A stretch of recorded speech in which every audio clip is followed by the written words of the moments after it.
Good numbing hello YouTube. We're back in Honkai Star Rail again today, continuing where we left off from last time. We are off the bums as holy as the seraphim. We're going into the newspaper office to, I presumably, meet Nihilux again, even though we just spent time with her last time over in Perlux Tower. The only thing I'm missing is the last for Bobo. I have, like, cleared basically all of it out. I still need to do these, get, like, the extra bits and bobs here, but I basically just explored, ran around. Like, there was some things to do here, there was some bits and bobs here, there, and everywhere. I just, like, ran around, cleared everything out. This room here is probably, like, the only thing that, wasn't shown, because the door this side and this side were locked during the story stuff. But you come in and do that, you can get that. But that's kind of it. And you can just enter through... I think it's the door that's, like, there. And it teleports you to up here into Paul's actual studio, which has a really charming description. This is the personal studio office of Madame Pearl, one of the 10 Stonehearts. Word is, it's the only place in all of Perlux Tower where dad jokes are strictly banned. It's like, what do you mean? The fluffy goes puff, puff, puff. Pom-poms for extra fluffy stuff. Much?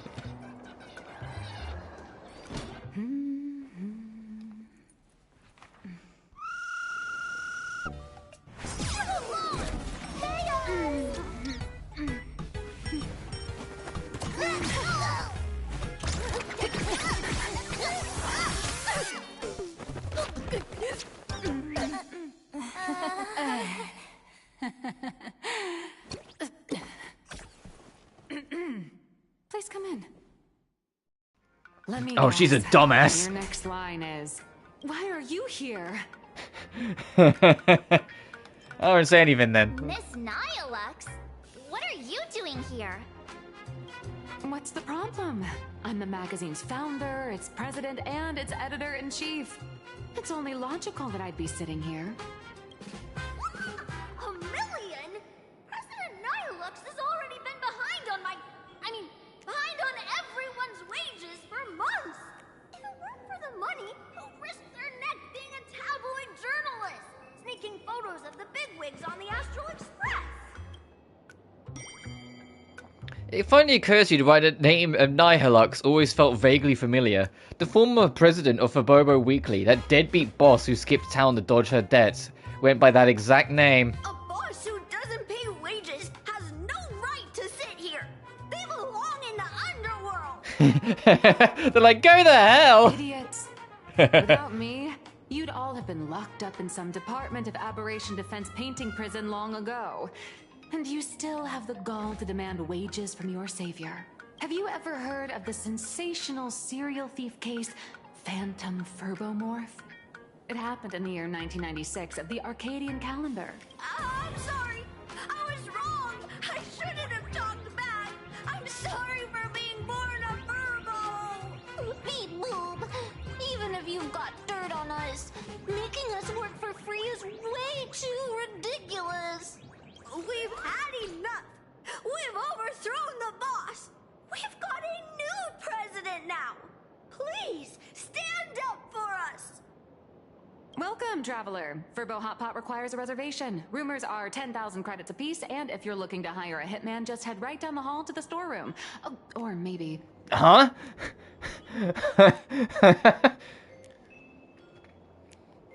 You came to meet the brilliant, charming, and universally adored blurry QR cult. Well then, truth be told, that person is actually... We should really be charging royalties. Who could it be?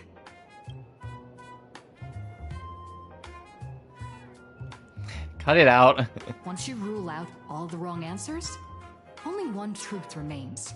The only one here who can actually draw is you, Nihilux. Your blurry QR cult.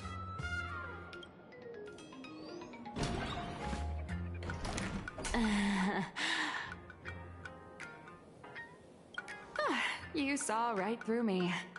As a reward for seeing through my disguise, how about an autograph or a photo? Allow me to reintroduce myself. I'm Nihilux.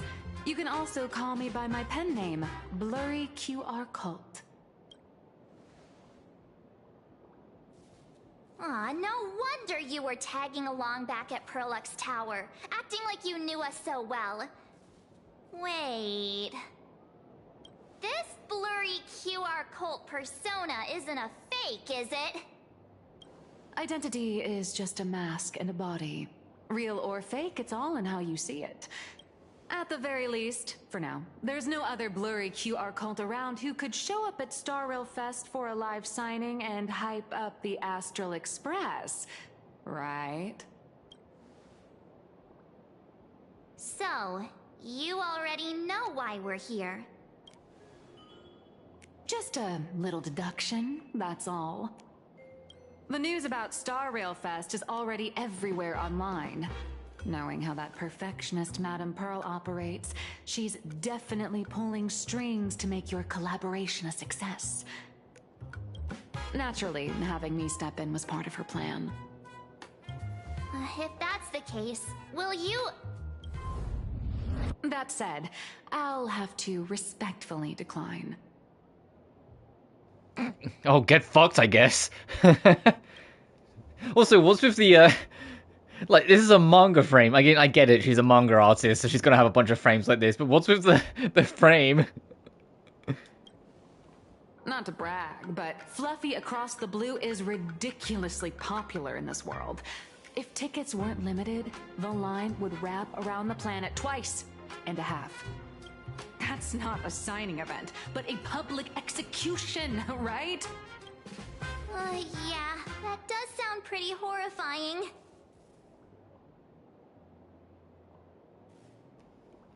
You've made quite a fortune off our adventures, haven't you? So tell me, Miss Nihilux, do you really have the right to refuse us? You've used the crew's likenesses and adventure experiences without permission. Surely you owe us some form of compensation. Why are we talking about this all of a sudden?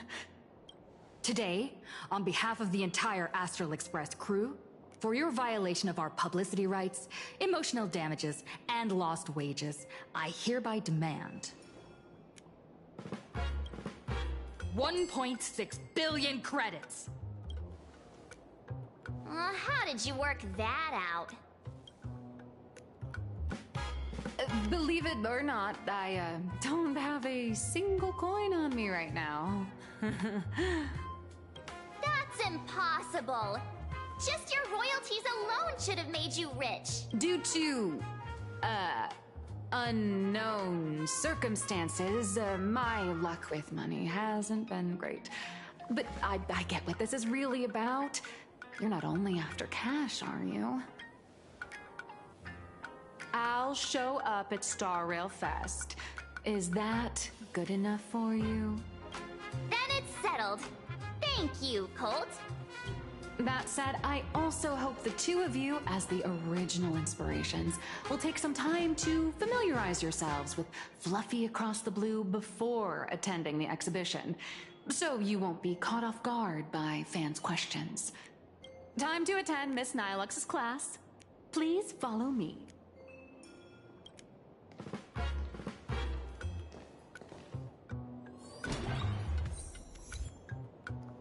Dream Eater. So I mean, it's the story stuff. Yeah, so we've got Hellbound Express, Lucky Chip, and Phantasmoon Ravings. I'm curious what the Hellbound Express is, considering the game's like question marks on it. Dude, it's me. Don't take pictures of me. How is this doing, by the way?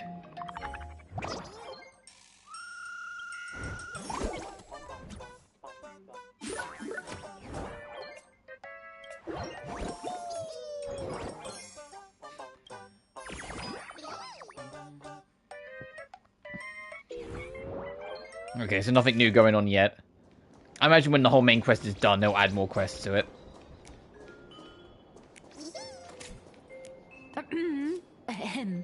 Miss Nihilux's mini class is officially in session.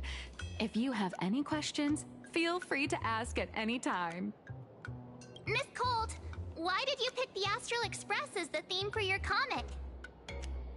Well, I'm all about realism, but sadly, my previous works like Acheron's Godslay, Galaxy Ranger Saga, and dozens of others all got cancelled. If you hadn't beaten Iron Tomb and boosted its popularity, this one would have been cancelled too. Let's not ask sad questions, alright? Sorry. So she's just a serial fanfic writer. Okay. Alright, pay attention. The cute little critter in the center of the image is Baseball Raccoon, the main character of Fluffy Across the Blue. Just recently, March Bunny and Woof Woof Dawn found her in a trash can. March Bunny and Woof Woof Dan. What's Welt and Himiko? Welt looks almost like a fox. I mean, it makes sense. He's an old fox. I get it. At that moment, a terrifying monster is causing havoc on the space station. It tries to spit fire at Baseball Raccoon, but the flames don't burn through the trash can. Instead, it sets the trash on fire, and the stench knocks the monster out. Miss Colt, why is she the protagonist? Readers today value immersion, and a character who has no memory of their past is, of course, the best choice. I don't know anything about my past either, so why didn't you pick me? Even though Little Raccoon joined the Express the latest, she's left behind so many stories across different worlds that there are even rumors in the Lafu's prison about her beating up alien life forms. With material this crazy, not making it the main character? I might disagree, but Aha absolutely wouldn't. March, I'll give you the protagonist role for a day. Stick to being the Baseball Raccoon, okay? I don't need special treatment. March, the Fluffy is just a comic. Outside of this, the author and the readers, every character in this world, aren't we all the protagonists of our own lives? That sounds so passionate, Miss Colt. I totally get it now. And so, the unruly Baseball Raccoon, the quiet Woof Woof Dawn, and the lively March Bunny formed a trio everyone loves. Actually, I have a question too. Why are they all animals?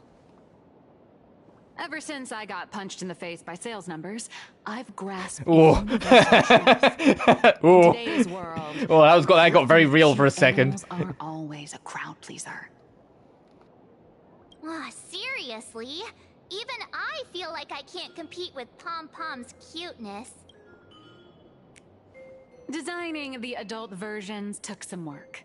After defeating the monster, Baseball Raccoon accepted an invitation from the other fluffy animals and boarded the Fluffy. Here, the protagonist meets 3 big animals with distinct personalities. First, the adorable and universally loved conductor, Pom Pom. Beside them is the elegant navigator, Miss Himecat. Himecat? Okay. I know, that's Himecat. Her original inspiration is Himeko. Okay. Oh, please don't tell her. And the big brown dog on the other side, see? His name will shock you. That's right, he's Mr. Yang. A fictionalized name for him? just Mr. Yang. Your taste in naming is indeed extraordinary. Anyway, the 6 fluffy little creatures boarded the Fluffy Express and set off on their journey. As for the plot, it's pretty much the same as what you've all experienced, just with a bit of artistic tweaking to suit Planarcadia's audience. A tiny bit. In the comic world, which is even more cutthroat than the Phantasmoon games, if you don't cater to the reader's tastes, it's nearly impossible to survive. Once upon a time, great comic artists had the luxury of 100 chapters to build things up. Now, If you don't hook readers within 100 pages, you're done. Readers today are hard to please, and authors have to come up with ever more shocking and sensational material. Doesn't this remind you of the Phantom Moon games? Looks like you're all familiar with the characters from the Fluffy. Now, let me talk about some of the creative challenges I'm facing.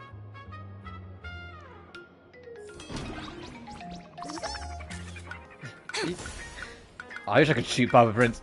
Where the fuck am I going?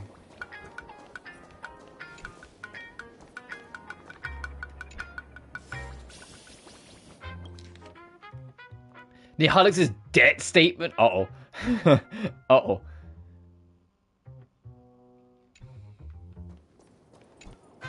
So, what do you see on the fluffy stands? It's her turned into a cute little animal? Furry version of me. Yes, this is the character, and you're the inspiration behind her. But even for someone as interesting as you, there are many backstories that readers don't care about, don't want to know, or don't feel obliged to understand. A comic artist's job is to capture the most interesting parts and present them to the readers. The cute and clever one is March Bunny. The unruly but reliable one is Baseball Raccoon. This is what we call a concrete archetype paired with an abstract character. And the abstract side of a character will only be further simplified in the eyes of the readers. So, how do you think the readers across the universe view you nameless?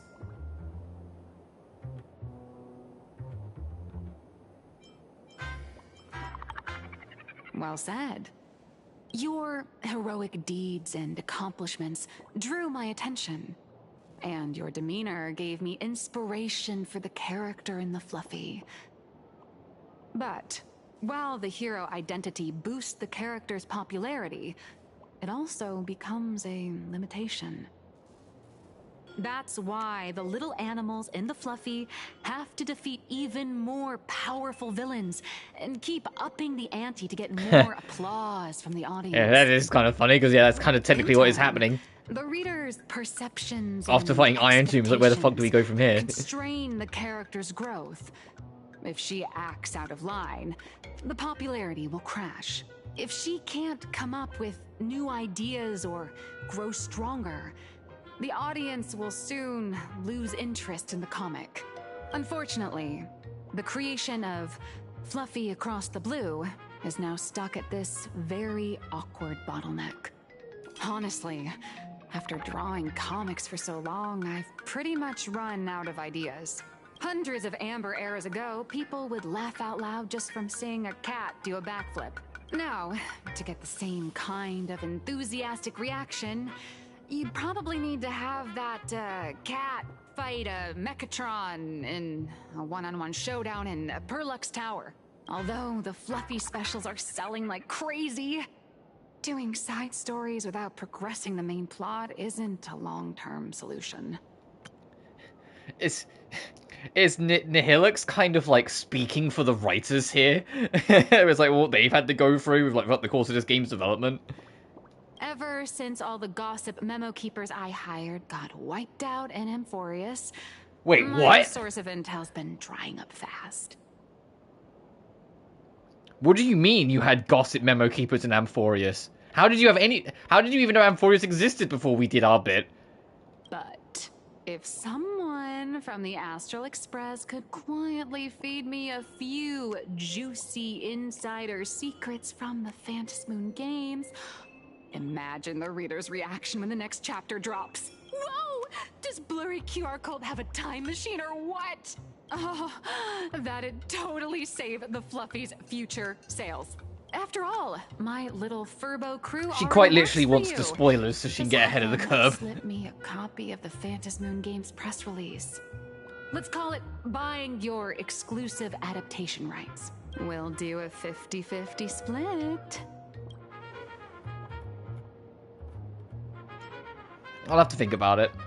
Oh What about a 30-70 split? Deal. 70 for me, 30 for you. Fucking, you played yourself. Wow, you change your face faster than Sparkle. All right, since we've got the profit split sorted, looks like my creative block won't last much longer. Just wait for my appearance at Star Rail Fest.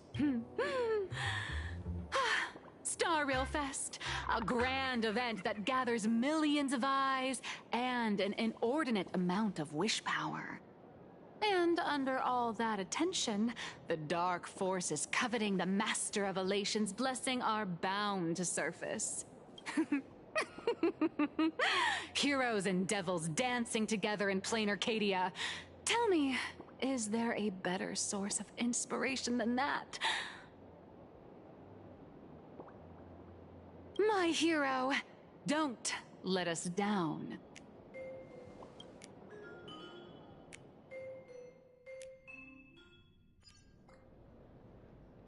Meanwhile, at the Graphier Academy... A supplicant is the master of wish power, but wish power can also become the shackles that bind the supplicant, forcing them to fulfill its desires. Love and hatred are alike. Dependence resembles fear. What commands wish power isn't only love, but also hatred. Thank you. These notes will really be a big help to her. Good. I'm so glad to be of help.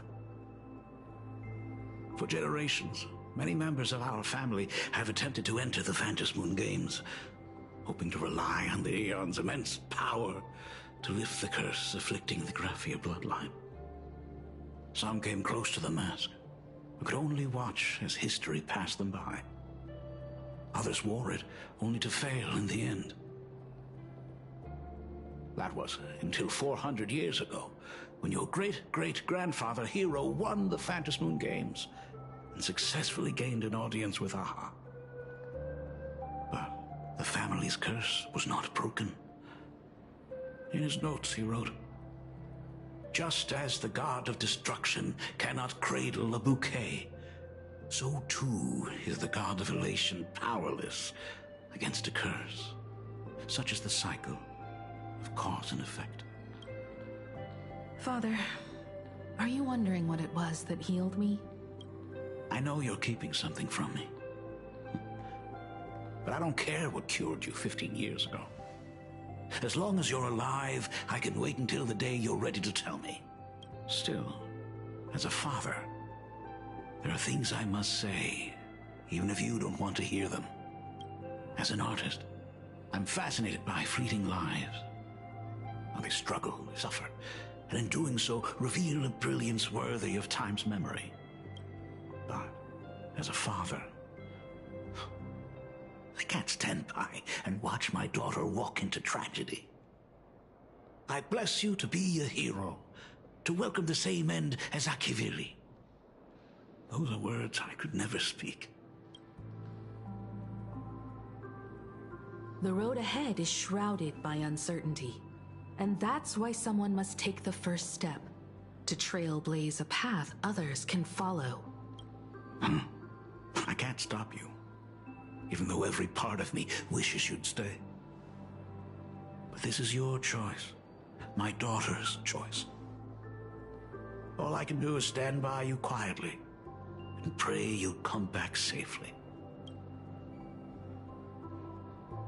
Do you still remember the bedtime story I used to tell? They say there was once a princess in the sky. Day and night she painted in her celestial garden, untouched by the joys and sorrows of the mortal world.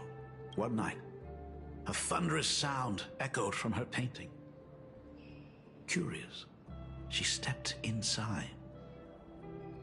Through seas of flowers, across mountains, until she reached the world's edge. There stood an ancient tower, so tall it pierced the heavens, so vast it seemed to hold the universe itself. Climbing the endless staircase, the princess reached the summit. And from there, she saw the world beyond her garden. In the distance, she heard cries, the voices of people burning in raging fire. From that tower of infinity, descended the world painter to walk the mortal realm.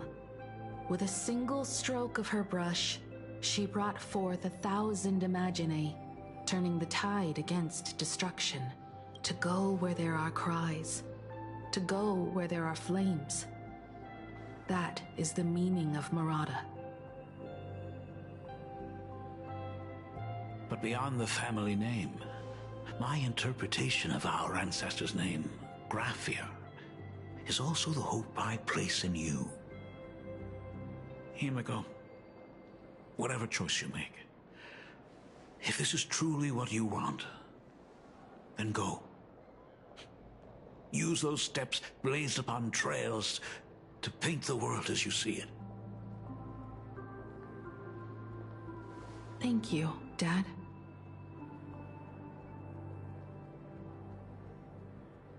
By the way, how's your health? You haven't picked up any bad habits like smoking or drinking while I was away, have you? As the Dean of Graphia Academy, I still have to set a good example for my students. It's just, my tendinitis keeps acting up. My herniated disc is getting worse. Himeko, how long will you be staying?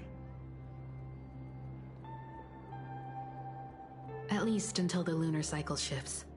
I'll stay here in Planarcadia until then. I see. If only the Phantom Moon could stay full forever. Himeko, safe travels on the trails ahead.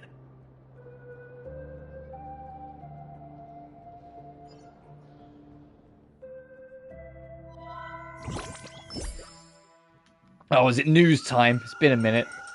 Hello, everyone! Welcome to Foolish TV's special news segment, Arcadian Morning Report. Did they ever fix these guys? I can't remember if they did or not.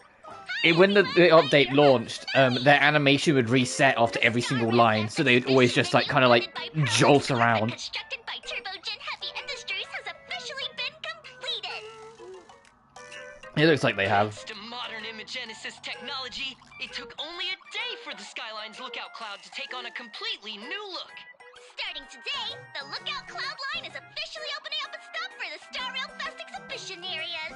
The exhibition areas opening on day one include the Bellabong area, Sinjolo-fu area, and Penacony area, showcasing the legendary adventures of the Astral Express. The Amphorius area, which is currently under construction. Yeah, the Amphorius area, it makes sense it's not finished yet, because we only technically in the story finished the adventure a few months ago.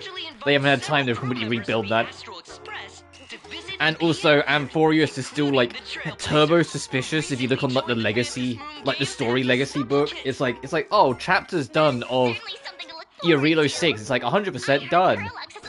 You go to Eurilo 6, there's the same thing all the way through, like, from her to Space Station down. You hit Amphorius, it says Act 8 out of question mark, implying there's more to come. An exhibition to gather wish power. Now that's an interesting scheme. Leave it to Pearl to come up with such a bizarre idea. Pearl is also mobilizing Perlux's resources to promote us.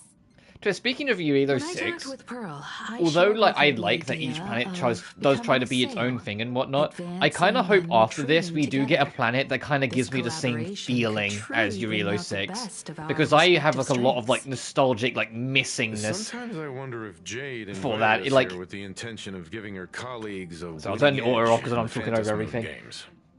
Like, it's hard to put into words, but it's like how Honkai Star Rail felt when I first started it, like going through her space station, going through Eurilo 6, and a little less going through the lore fu, but that was because it was so much more focused on building up the lore at that point.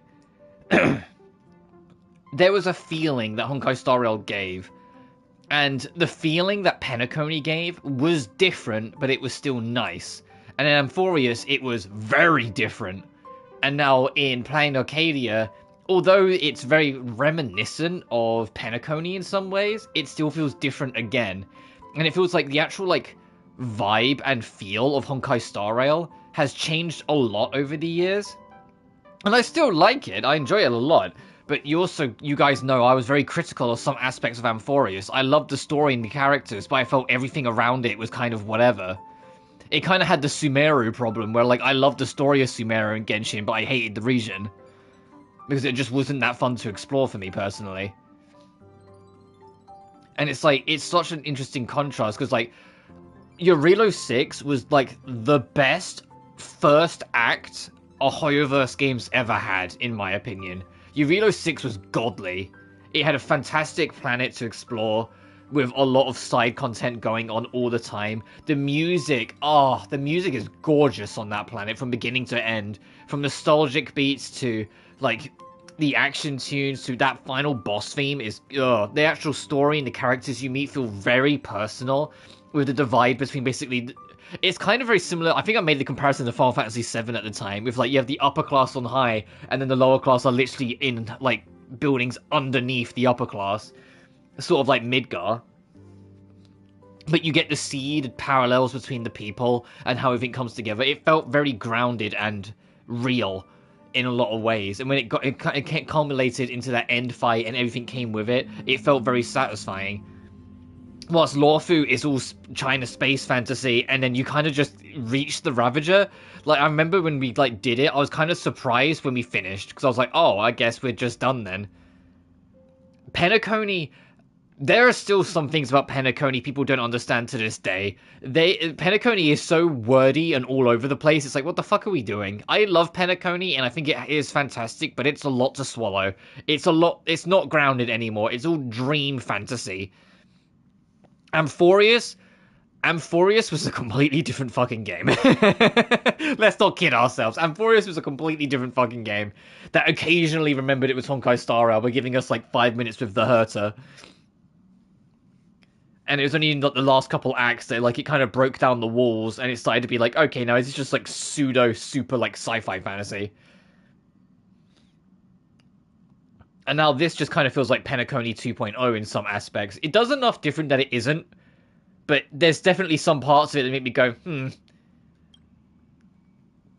I think that's the thing, it's like, I've mentioned it, like, I mentioned it during Amphorius as well. Also a good opportunity, but I feel like Honkai Star Rail, of, like, the quote-unquote big three of this, Genshin and Zenless, Though compared to was usual opponents, before, like, this halfway through Teletron has Penacony, exhibited like, a so going from, like, launch up to, like, rational 2.3, decision-maker. 2.4-ish, Her proposal for I felt was cooperation unarguably seems the more best one. trustworthy than most. Even though it wasn't my favourite, Genshin always isn't my favourite because I'm too locked in now. Rationality that concerns me.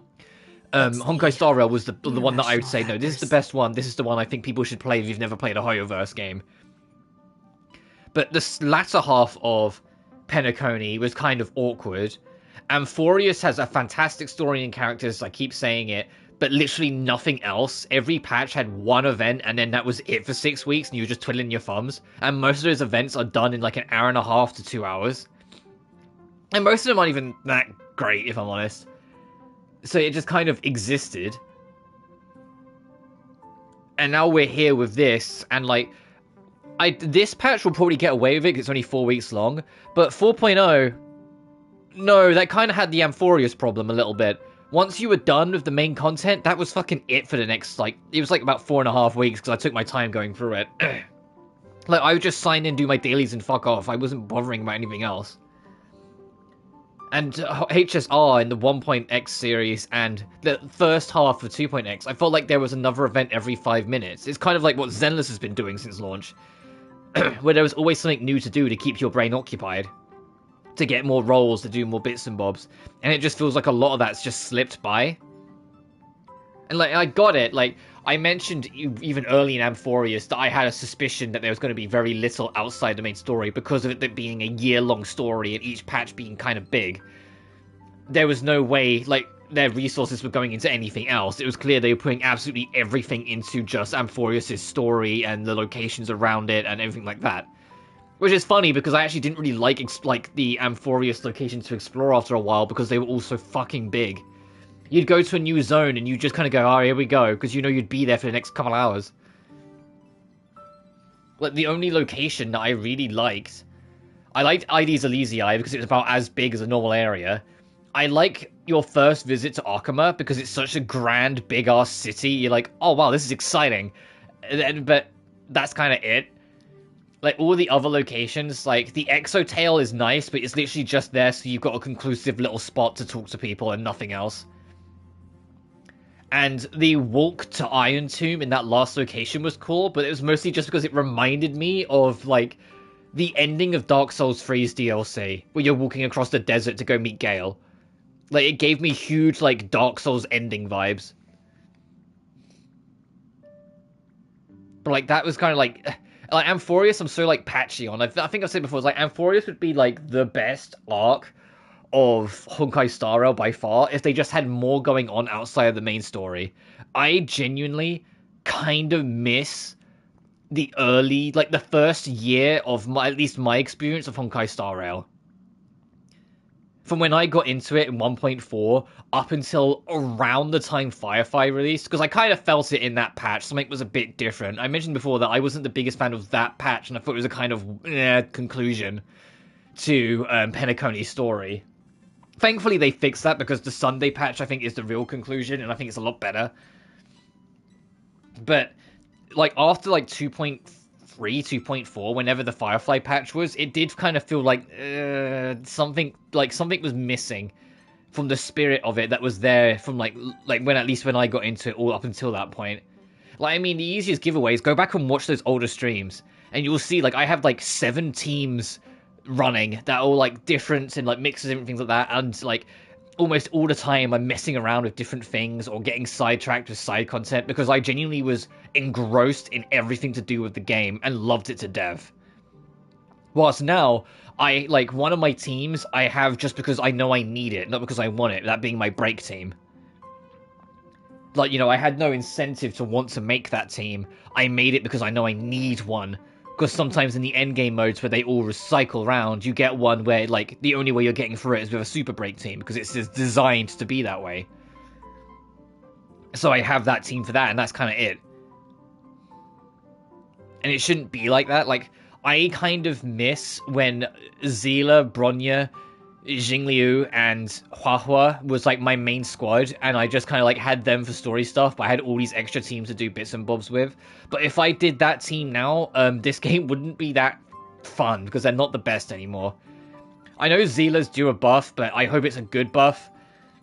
Because Jingliu's buff, making it that she scales on health instead of attack, I don't think is enough, personally. I haven't actually rebooted her, I'll be honest. I've yet to do that. I still need to.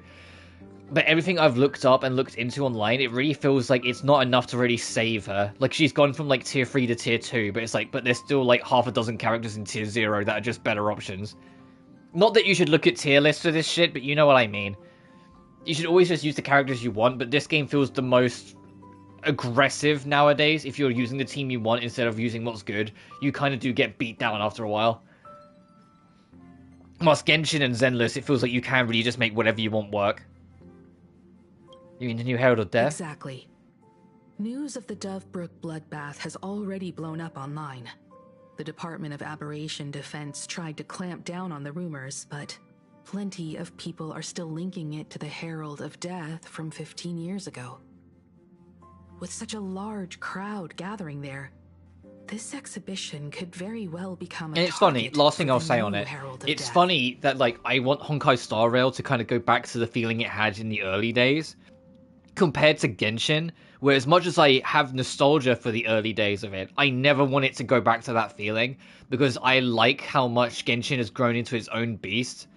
When it launched, it was just kind of like anime Breath of the Wild, whilst now it very much is, it's Genshin, you know, it's very much its own thing. It's become this like engrossing world with all its lore and whatnot. Like, it's funny the contrast with, like, Honkai Star Rail. I want them to kind of look back a little to find their way forward more, whilst Genshin, it's like I would like to visit the older locations again, like, you know, Mondstadt, Liyue, even though they visit Liyue all the fucking time, you know what I mean.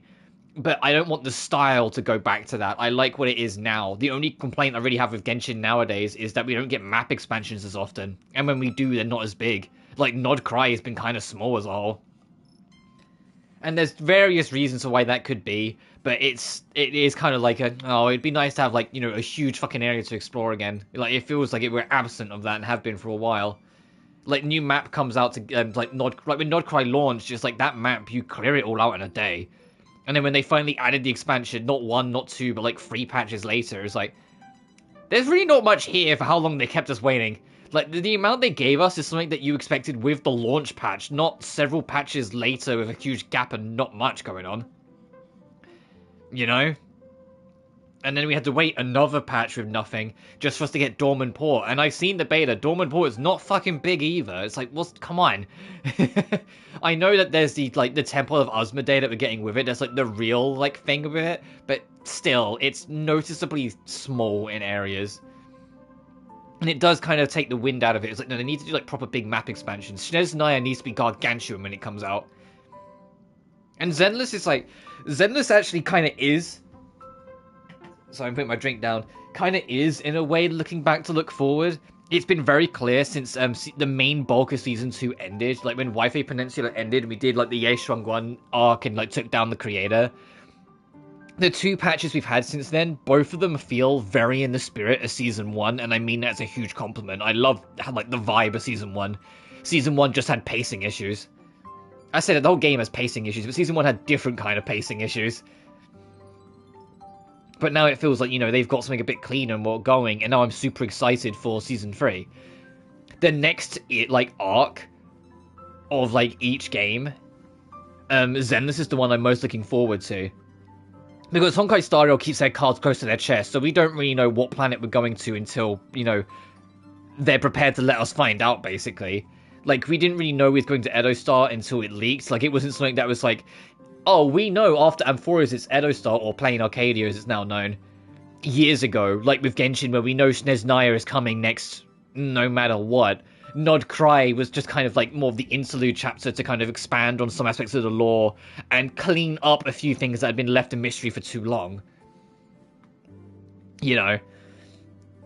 Like, we know that, like, Snezhnaya is going to come, we know that Kanri is going to come, things like that. We have, like, a script that we're slowly working across, just sometimes we break away from it. Honkai Star Rail, I have no expectation for whatever the next planet is after this, because we have no idea what the next planet could be. You know? Whilst, like, Zenless, we don't precisely know what the next city is, but we have an idea, because they keep on bringing up that floating continent. But because, like this game, like Honkai Star Rail, we don't exactly know where we're going next after this, it becomes more reliant on the general narrative and the characters within it to keep the intrigue of where the future's going. And I feel like Zenless has really nailed making, like, leaving the crumbs to make you more interested in what the next season's gonna bring. They did the same at the end of Season 1. I was super excited and interested to see what Season 2 is gonna do, because of what, like, breadcrumbs they left in Season 1 for it. Whilst this, everything feels very episodic and split off, so you don't have any real, like... The only breadcrumbs are things like the general greater picture of the narrative, like things involving the Stellaron Hunters, or the Aeons, etc., etc. Maybe I'm just rambling, like, you know, I'll let this carry on, but you get what I mean. Like, I feel like Honkai Star Rail is the hardest to continuously look forward to the next planet, especially when the game doesn't really feel like Honkai Star Rail anymore. I still love it, I wouldn't be playing it if I didn't, but it's not the same.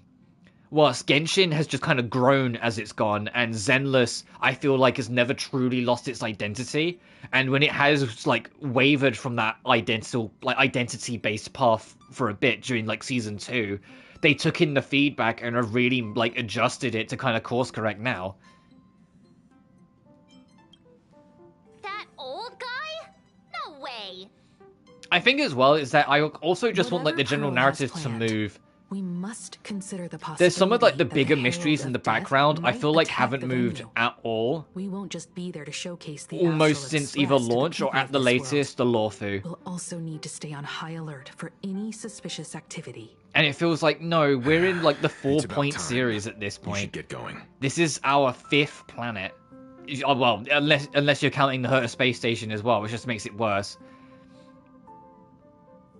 You know, it's like, no, things need to start moving now. You can't just keep on having this episodic nature, and then when we're done with Planarcadia, that's the last it's mentioned kind of thing.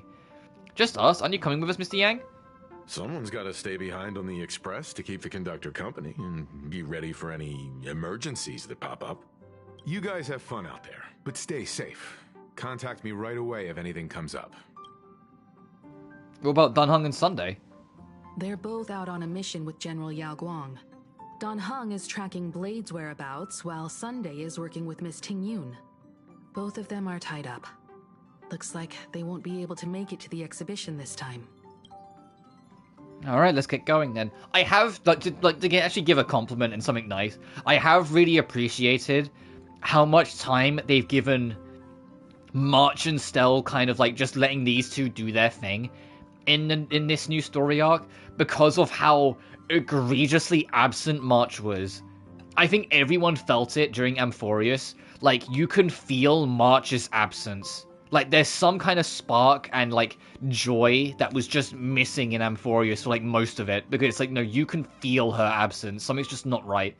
Alright, let's get going then. Looks like the heavy burden of documenting our travels falls on yours truly once And I do again. like that, as much as, like, some of, like, the bigger picture aren't moving as quick as I like. I like that the kids, I always bring them up, the kids, you know, Trailblazer, March, and Dan Heng. I like that they're growing. Sometimes in subtle ways, sometimes in obvious ways, but they are all, like, you know, they've all gone through all this together. And you can tell, like, they know when to goof around, they know when to be a bit silly, but they are completely different people. Well, not completely, but mostly different people from where they were in 1.0. And that's not because of, like, changes in writing, it's because they've matured. They've gone through so much, especially after Amphorius. They have all just matured a little bit. So they still know when to goof off, they're still, like, big kids at the end of the day. Passengers heading to Star Rail Fest, please prepare to board. But they've grown, and that's nice to see. If it isn't the heroes of the Astral Express! Oh, the trains have been placing bets on who will get to escort the Nameless to Star Rail Fest on opening day. It's such a super-duper Arcadian honor. And can you believe it? Turns out I'm the lucky one.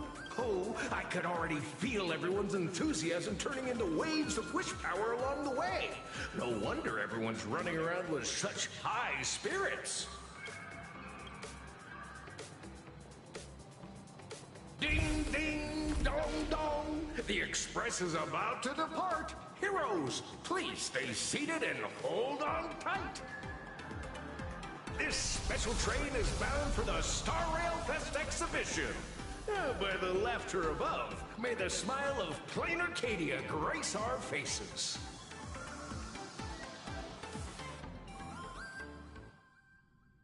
Out Cloudline. Thank you for riding with us today. May the laughter watch over you, and please enjoy your journey. Thanks, dude. Oh, wow. The exhibition entrance is packed with... There's another new map. Oh, yes, sir. The Lookout Cloud Station. That looks like an outline of a giant fucking pom-pom. Express fans. Oh, it's Dredge over there. So yeah, I'm rocking the Remembrance theme today. I always like to mix it up a little bit. As I said, this team is still a kind of whip, because because the Herta is just because I needed someone there. I plan to put Silver Wolf there. And if they release an Elation that can heal, then I would put them over Huahua, so Huahua can be free for Dot again.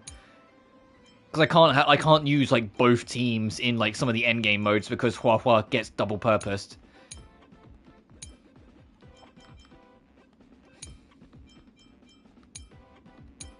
I need to rebuild my OG team. I keep on like not. To be fair, I still have, you know, 5 fucking teams, so it's not like I'm completely like wiped out all my teams. I just don't have like all the ones I used to. Like you look at my character sheet, and it's like I have Ron May built, and I'm not using her. When was the last time you saw me use Acheron? You know, when was the last time I used Fei Shao? I said, Jingliu I need to rebuild. That's why she's not on my favorite, because I'm not, like, all the characters I have on my favorite are characters that I plan to use one way or another. It's just these 3 aren't in any team right now. And yes, I do have the alternate costume for Anmei. But it's like, yeah, I have... Remember when I had Fu Xuan on every team? When was that, huh? Zayla, OG Silver Wolf, Rapper... Oh yeah, I was gonna start building Himiko. I just never got around to it. I have you, but I have no interest in building you. I have Topaz. One day I want to build Topaz. One day I want to build the IP3 team. But I also need to get Aventurine. So that's like Topaz, Aventurine, Ratio, and then I think you get Jade. Like that team, but Oh yeah, I did get Blade. I got Blade from losing a 50-50. She was, I think he was when I was trying to get Yao Guan. Honestly, I don't care about the 4 stars. I care about the 4 stars as much as fucking the devs care about the 4 stars. I say that though. Lynx, great 4-star healer. Sampo, great 4-star nihility. Gwen Yufen, don't sleep on her, she's great. Gallagher, don't sleep on him, he's great. OG Herta and Ting Yun, both of them are pretty good as well. Oh, and Xingsha is really good if you know how to use her. In fact, I think I did start working on building her, and then I stopped. Interesting. I was sitting there, I was like, I'm sure I actually made an effort to start building her. No, I just never finished. Whoops.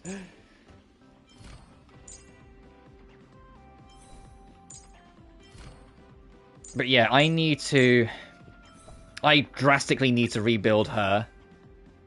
Because she doesn't scale on attack anymore, so like, that needs to change. So I don't know if I need to change everything.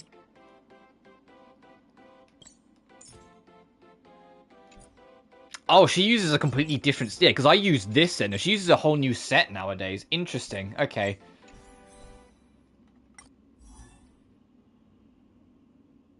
Yeah, rating B, because it's just dog shit now.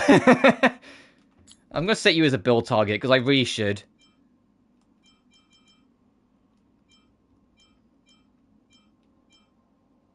Oh, I need to rework a bit of Robin as well. I mean, I say that, Robin's still very good. That makes sense.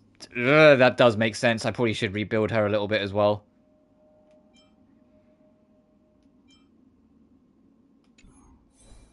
You know what? Hang on.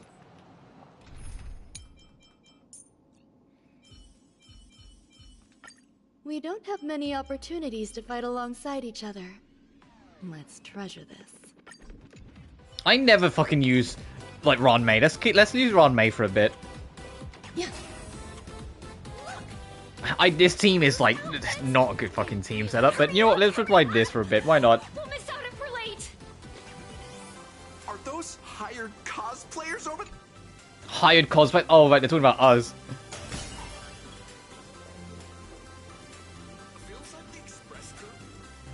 Chat, I've made it in safely. For those who can't Oh get no, tickets, IRL streamers. fast through my live stream today. Next to me is my partner. Oh, wait, what are you doing? 'Tis I, Cold Dragon Young, Don Hung. Where'd you get that mask from? Isn't that the same sketch that was on the fucking Wanted poster back in Yurilo? Such trifles matter not. What doth matter most is securing the autograph of Master Blurry QR Colt upon this book of mine. The signing event hasn't even started yet. Besides, Xianzhou people don't talk like that. What's our motto? Through stars we soar. The Express is our home. One crew, one heart. We'll never. Who's that one in the middle of all the drawings? I can see March. I can see Well and Himiko. Who's that one in the middle? Is that supposed to be like a much nicer drawing of Dan Hung?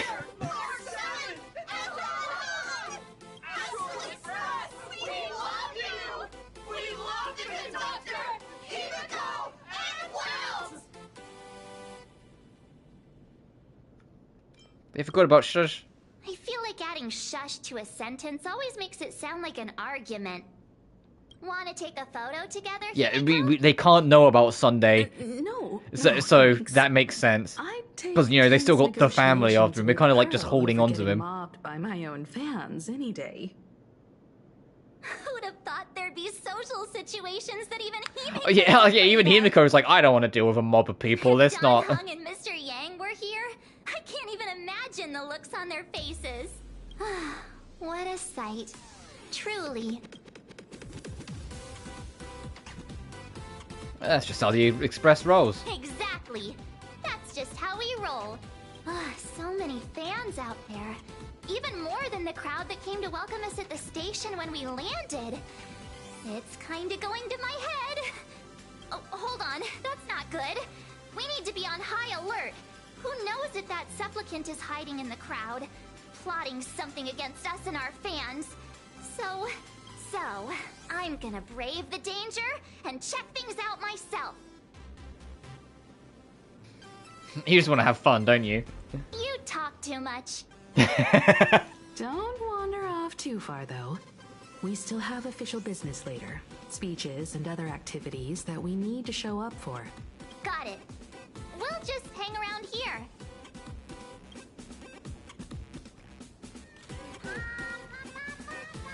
Oh, I immediately see there's a thing for me to do. Next to me.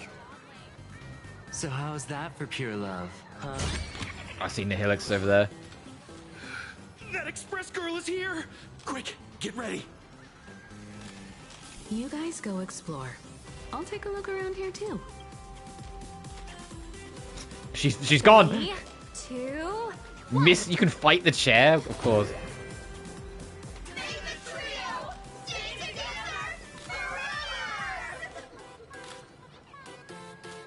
Oh my god. Get out of here. Wait, why can we do the rewind here? That doesn't make any fucking...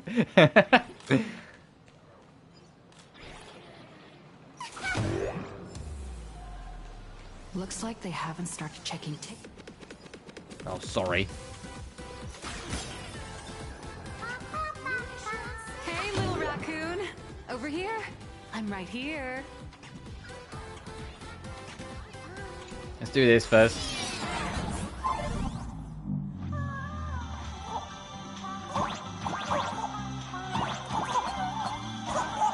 Fucking, of course I missed.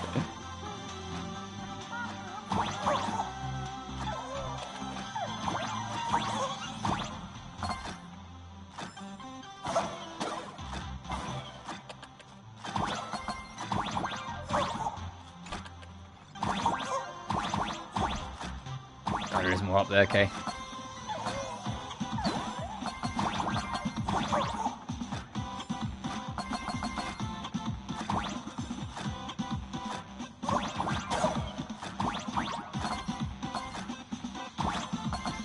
Oh, interesting.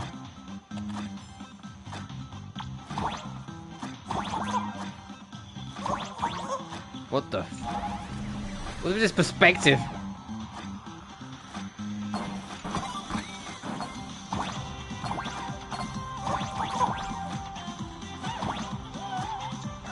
Is that really it?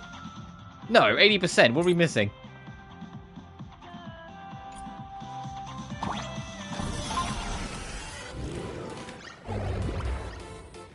So that felt very oh. Hi! Trailblazer. Sorry to bother you. We're with Full Wish TV. It's our lucky day running into you here. Do you have a moment? Mind doing a short interview with us? Oh boy. It won't take long. Our audience is absolutely dying to hear about the new supplicant in town and your adventures aboard the Astral Express. Sure. No problem. But let's keep the interview brief, since the organizers might have other plans for us.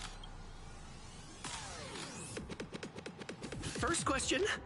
Seeing as Planarcadia was the starting point of the Express's new voyage, how would you describe your impressions of this place? Planarcadia has left quite an impression on me. An ancient world that somehow feels so modern, so vibrant and colorful. Everyone's chasing the latest trends, looking for fun. I'd say this place is more like a never-ending carnival. Interesting. Throughout the history of the Phantom Moon games, it's been extremely rare to have such a renowned cosmic figure as yourself participating. As the Astral Express's supplicant, what kind of changes do you hope to bring to this world in these games?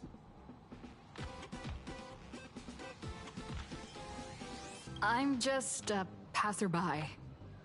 Who am I to change this world? But if I can, I hope to show everyone the spiritual strength of what the Trailblaze represents.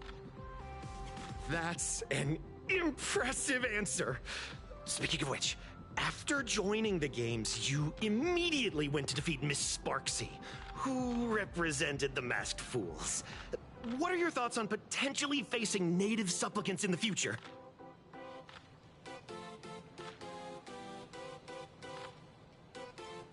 Sparksy gets her kicks through chaos and madness. That kind of out-of-control elation is way too dangerous.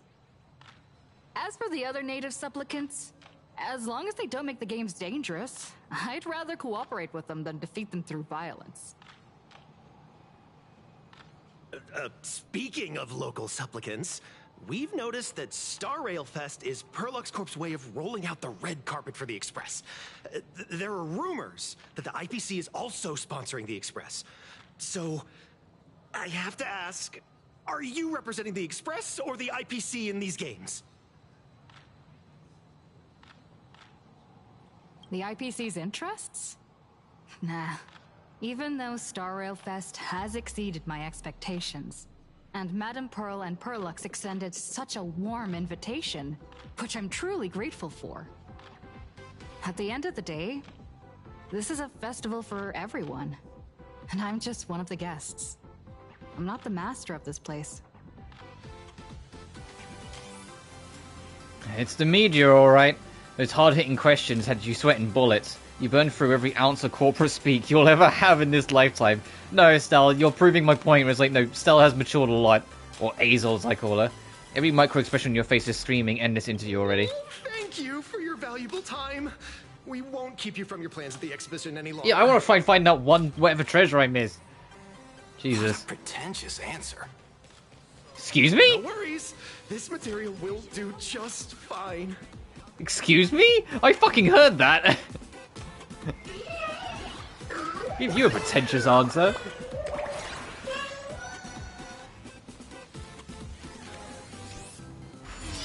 See if I can find whatever that missing treasure is.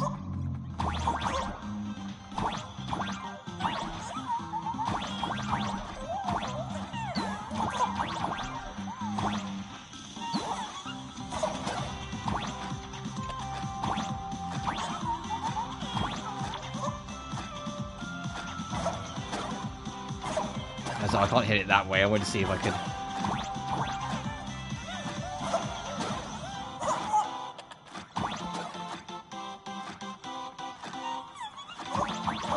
I'm trying to think, where would things potentially be hidden? Like rubbing up on every wall.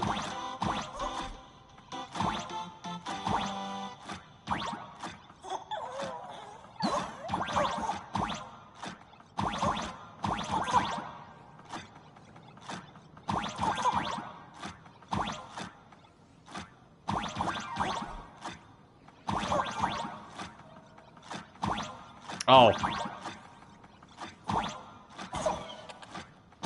Cheeky. Cheeky. There's a gap in the invisible wall. Now we have everything. Alright, Nihilix, I see you. We'll go talk to you in a second. I keep on just every time it glances near it, she says, over here, over here. I know it's Nihilix, it's just, it's hard to break the habit.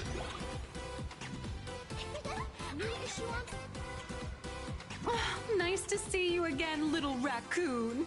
You're lucky you haven't been completely swarmed by fans yet.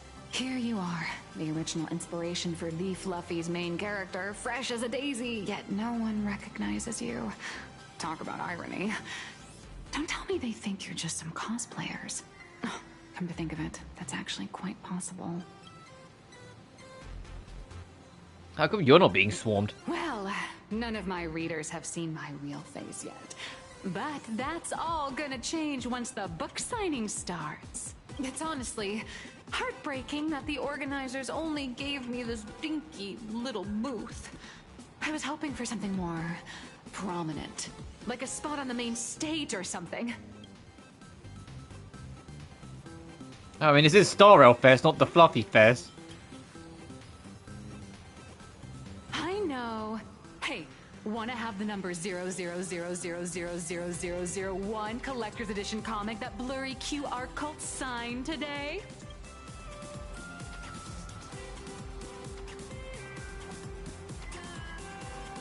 Hard to say no, right? Exactly. Something this memorable can hardly be refused. Hold up.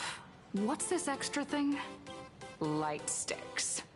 The organizers gave me thousands. Oh, yep, of they're them. setting us up. They told me to hand I've one seen the out to each animation them because and we are make getting a some new more path for the Trailblazer next patch, the Elation, and we have light sticks in it, so they're slowly setting it up. I wanted to give them a piece of my mind. Am I not the world-renowned author of Fluffy Across the Blue, the great Blurry QR Cult? Who exactly do they think I am? Chopped liver? But you're right. This is Star Rail Fest. Today, I'm just a side character. Anyway, it's about time to head to the booth and meet up with the staff to start the signing session. I won't keep you from enjoying yourself any longer. Bye-bye.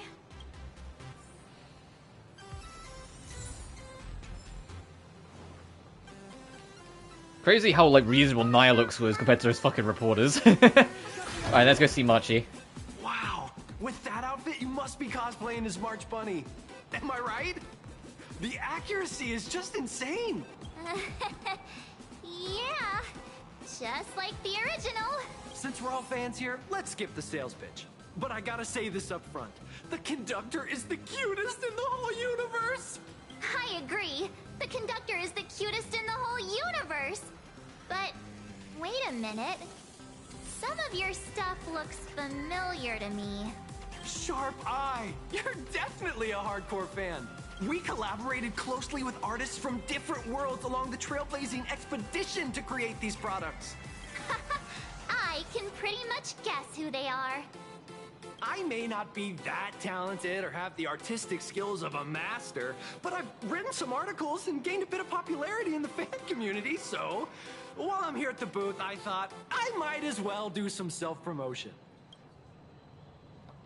Your gaze pulls off on the table, and in an instant, the shocking words sear themselves into your widening eyes.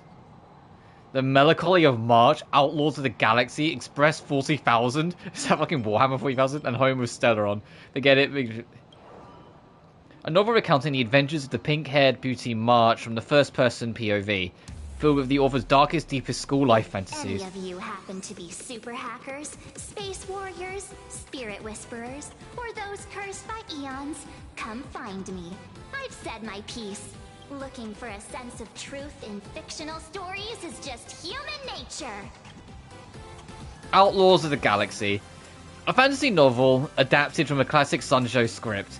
It chronicles the epic saga of Rupert II and his love and hatred shared among the 108 Intellatron heroes, ultimately leading to his downfall. Rupert the Oh, Jesus Christ. Wise throughout the universe, profound in his insights, was bestowed the title Profound One by new spirit. Pleases you, my king.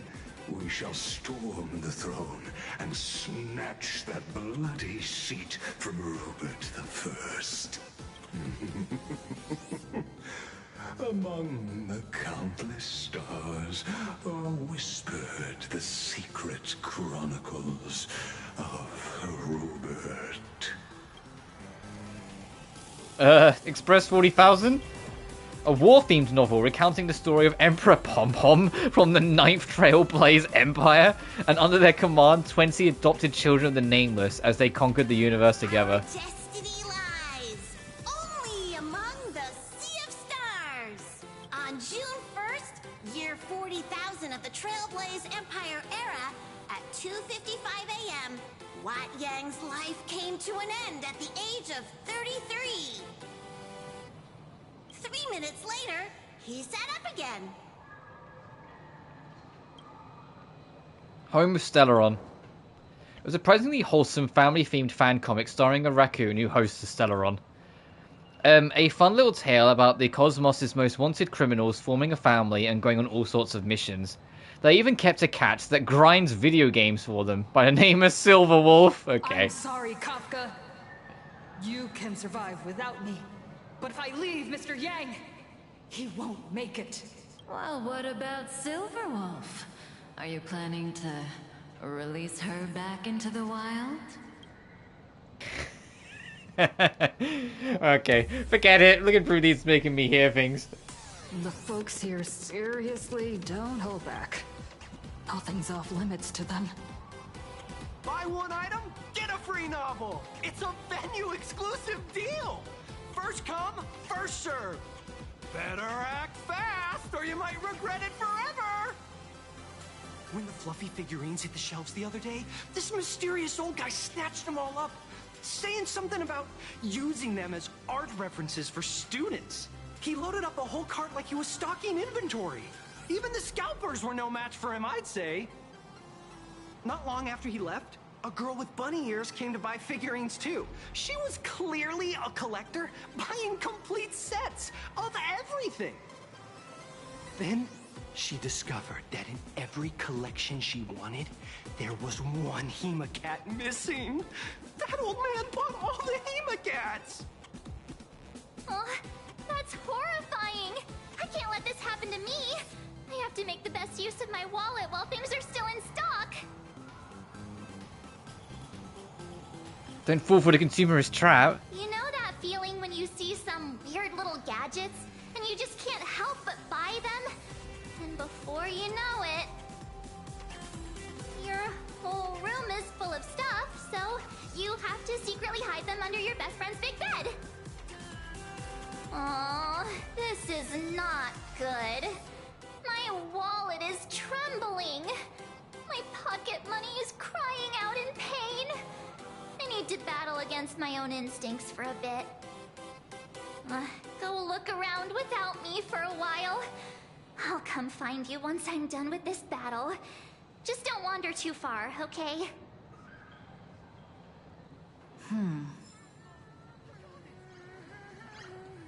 Oh, hey, Evanesia. What is she doing here? I had a feeling when they said that, you know, there's a goal of the bunny ears. Target confirmed. Mine's ready. Toast on the face. Initiate, rolling out.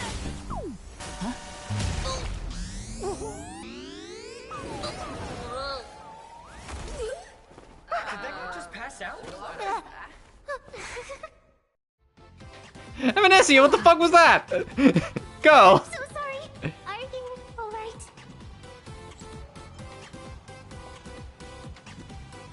What are you, a cannonball or something? Sorry. I had no idea I could pack such a punch when sprinting at full speed.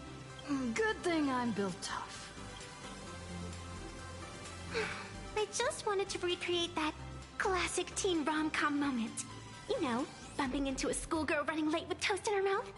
I'm really sorry. Why are you here? Why am I here?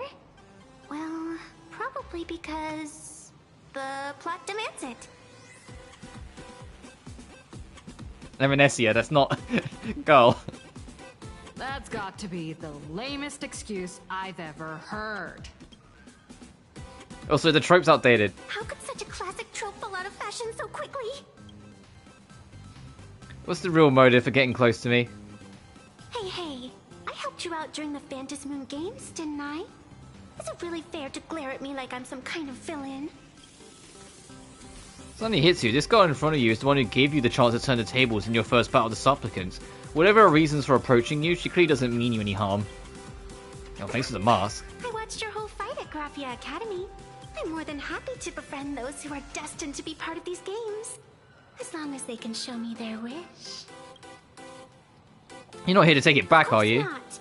That mask has already been imprinted with the shape of your soul. Even if I took it back, it wouldn't be of any use to me. How are you able to draw the mask? An old friend of mine once taught me how to draw. And as it turns out, I'm a natural. If you call those bad doodles you made when drawing the mask talent... I'd always wondered if something I imaginated could actually fool the Phantasmoon's eyes. See? This temporary ticket I gave you shows great promise. Proof that my artistic skills have leveled up. Speaking of which, shouldn't you show me some gratitude?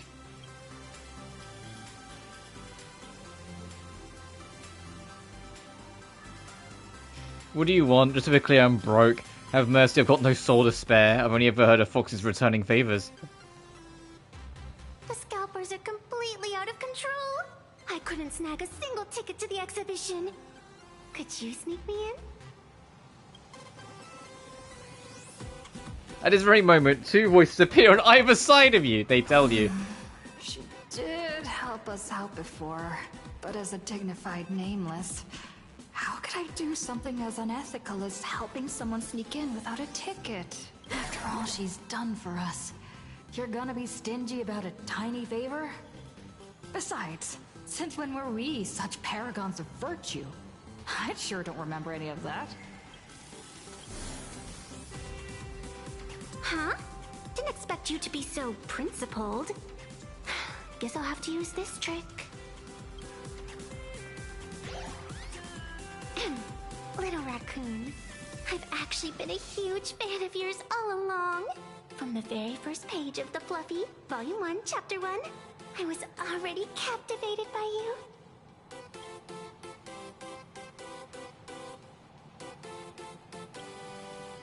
I'd be like, stop it. That afternoon, as I passed by the Graphia Academy building, I caught a glimpse of you by the window.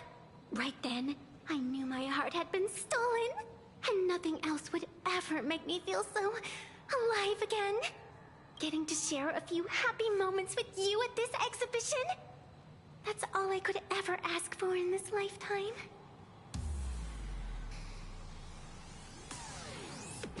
Alright, let's just get one thing straight. Don't rat me out if you get caught. Alright, I'll do it. Stop nagging already. Just as I thought. No one's immune to some good old-fashioned glazing. Let's go. We've wasted enough time.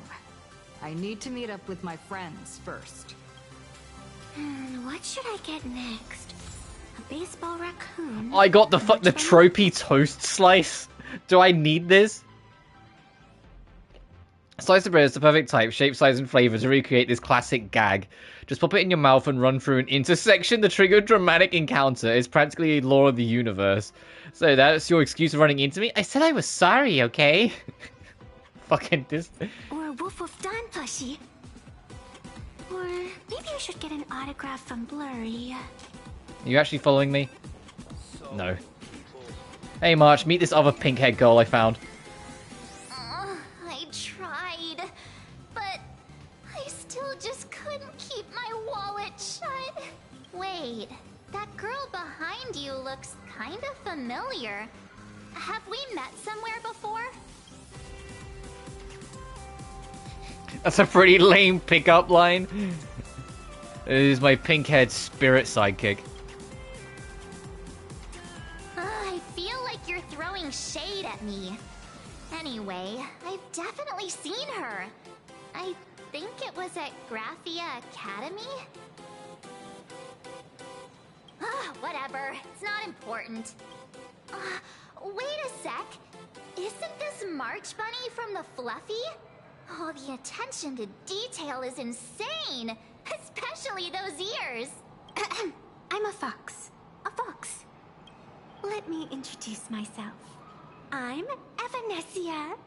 Just a normal fan of the Fluffy. You must be the inspiration for March Bunny. You're way prettier in person than in the news. March Bunny, I've actually been a huge fan of yours all along. From the very first Fucking, she's doing the exact same thing she just did to me. I was already captivated by you. Getting to share a few happy moments with you at this exhibition. That's all I could ever ask for in this lifetime. But I can't even get a single ticket. so I can only stand here, gazing up at that world from afar.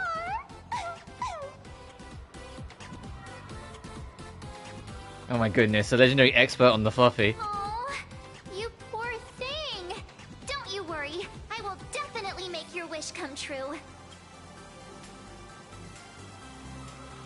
You've just met and you're besties already? Wanna join us? Such an adorable little fox girl could never have any bad intentions. It's not like she's another Fantilia, right? Besides, this place doesn't even have any Stellaron or Ambrosial Arbor.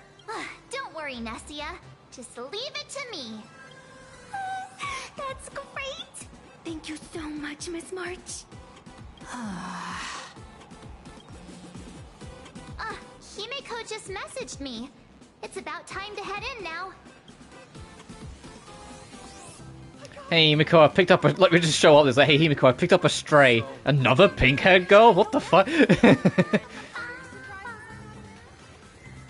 Wow, if it isn't Trailblazer and March 7th. Such incredible cosplay accuracy. Out of all the people trying to sneak in disguised as the Nameless, you two are definitely the most convincing.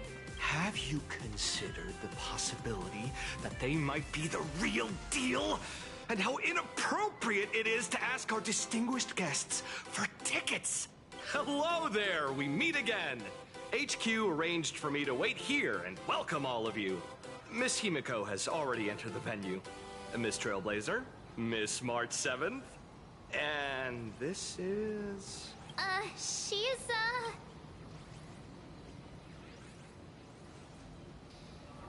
a friend, she's with us. Listen, she's my +1. I'm Evanessia, her good friend. Since you're friends with our guests here, I guess it's all good. Yeah, like, one of the options saying, what are you talking about, it's just us two, Evanessia would just get kicked out. Ladies and gentlemen, the guests from the Astral Express Oh boy. are about to make their entrance. Get ready to make some noise! What was that? I heard that. They went, yeah, yeah. Oh, hey. This armor is so stuffy. What the fuck? Is that Cocolia? Oh, I guess, like, they don't know the truth, do they? They all still think Cocolia was, like, helped us as, like, a hero. Because that was the lie we told them. Because like a true politician, Bronya just immediately lied to the people as soon as she took power. Oh god.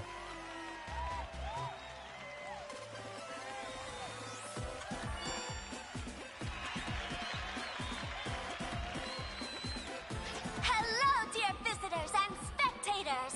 Before we officially kick off the Star Rail Fest exhibition, I'd like to thank our host, Perlux Entertainment, as well as extend our gratitude to Blue Industries, TurboGen Heavy Industries, and Full Wish TV for their collaborative support. The exhibition area is now open will transport you straight into the Astral Express's incredible journey across the Sea of Stars. And right now, ladies and gentlemen, you're standing in none other than Bellowbog! Now, let me hear you call out the name of our hero from the ice and snow!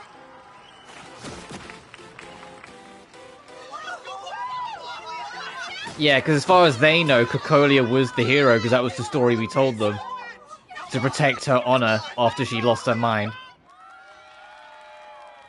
When I grow up, I want to be the Supreme Guardian and turn into a frost giant to fight those rampaging super ancient weapons!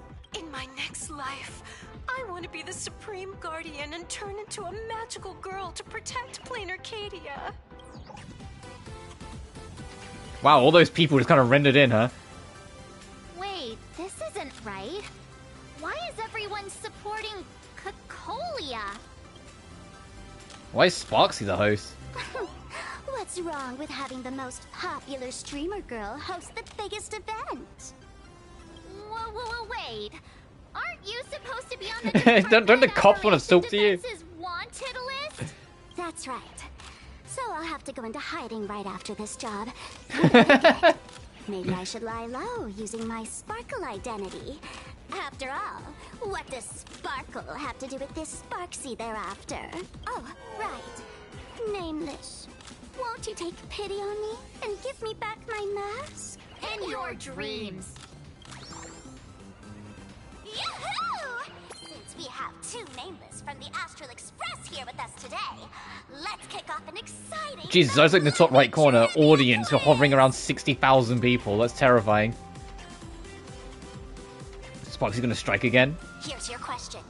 In the final chapter of the Fluffy's Bellabog arc, the Supreme Guardians bond, what did Cocolia summon to fight by her side? Oh, the Guardian wand that could transform her into an ice giant? Ding ding! That's correct! Well, looks like this young lady here is quite the devoted reader of the Fluffy, answering even faster than the Nameless.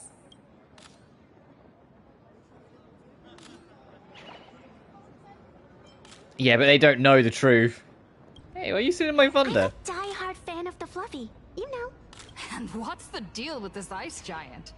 Sure, Cocolia can transform, but she shouldn't be anywhere near the size of the engine of creation. What? Lady Cocolia fought the engine of creation in her human form? That just makes it even more awesome! Ugh, but they didn't show that part in the comic. Next question. Before Cocolia was frozen in ice, what did It's she gonna give to the the lance. raccoon? Nothing but pure damage. Heartfelt encouragement. Oops, wrong answer. The flaming lance. In the end, the little raccoon used that lance to channel everyone's light to Cocolia, restoring her power so she could descend in her wildfire form. Yeah, we're literally seeing in real time the lie that everyone believes about what happened to Cocolia. That's correct. Every time I turn to that page, I can't help but burst into tears. How did I end up becoming Cocolia's disciple? Actually, I inherited this flaming lance from the previous Supreme Guardians when I got stabbed right through the heart. What are you talking about?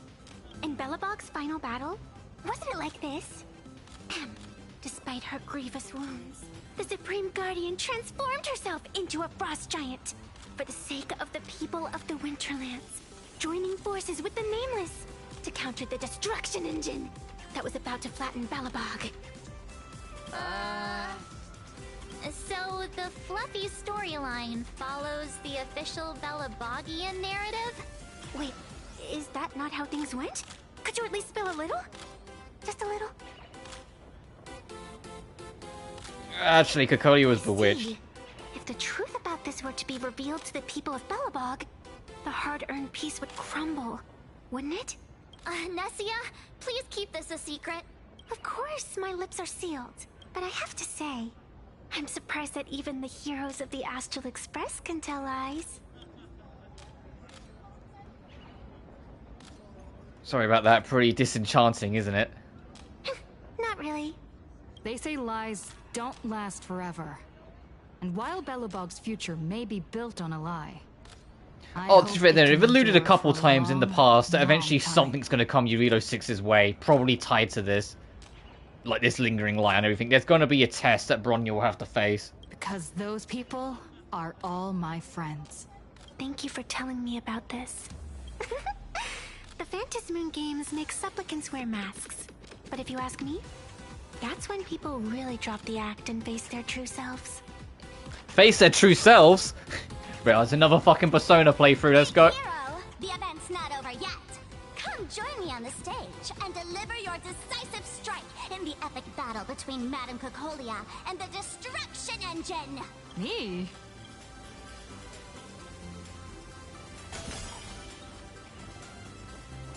So I'm assuming I can't... Oh, I can. Oh, these are... Yeah, these are like... This is Eurilo 6 Lite.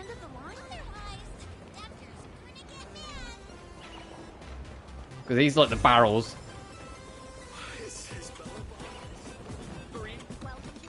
Oh, what would have sealed the deal is if the treasure chests here were Eurilo 6.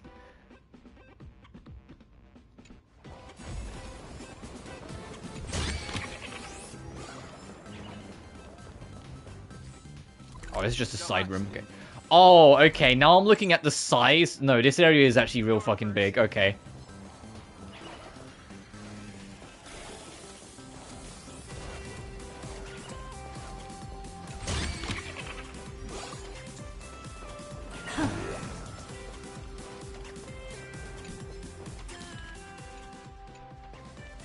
Oh, let's get this over with.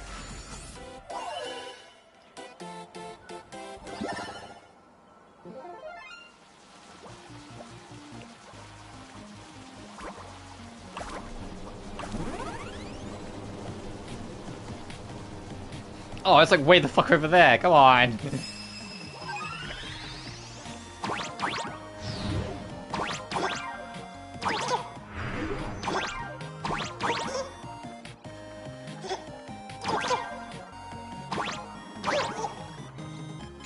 Gotcha. Whoa, the lag. Holy shit. Why did that lag out so much?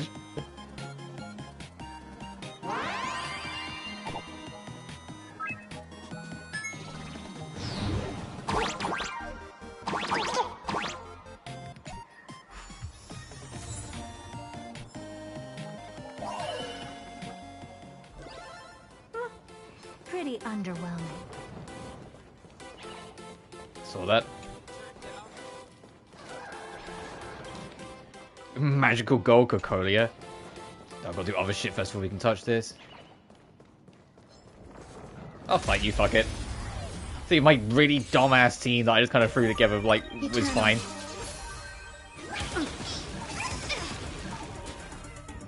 Feeling spiffy?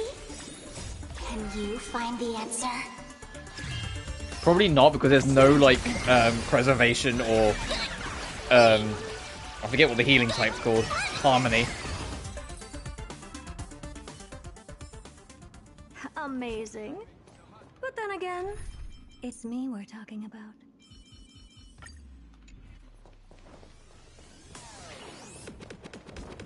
Actually, no, fine. I'll do that. To be honest, I might put Ron May in this team. I know it's not, like, the best position, but if I've got Sparkle in this one, I feel like... I mean, let me try it.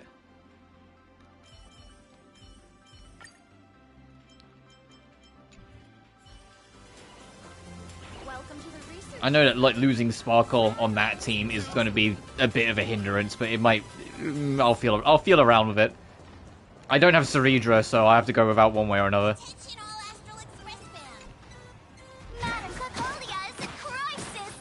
Oh, the fucking health bars.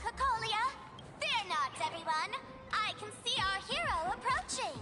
Today, we are honored to welcome to Star Rail Fest the hero of the Astral Express, one who survived the Battle of Belobog, the Trailblazer.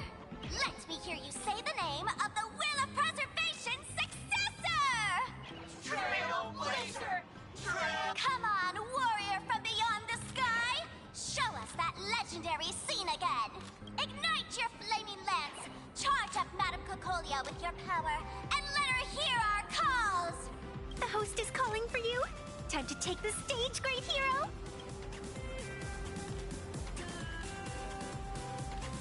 I'm never gonna live this down. Reenacting a legendary scene right here. Oh, good thing I'm not the one up there. Big hero. March, do you remember when, like, Cocolia first, like, died, and you was immediately like, nice, we got her! Of course it's Flaming Lance forward. You've got to shout it really loud. Flaming Lance forward! Flaming Lance forward! Flaming Lance forward! The spear tip has been ignited. Kids and grown-ups alike, raise your glow sticks high, and let's show our support for Cocolia, shall we? You got this, Seeing everyone so fired up makes me want to join in on the cheering too. You've got this, Madame Cocolia. Don't give up, Madame Cocolia!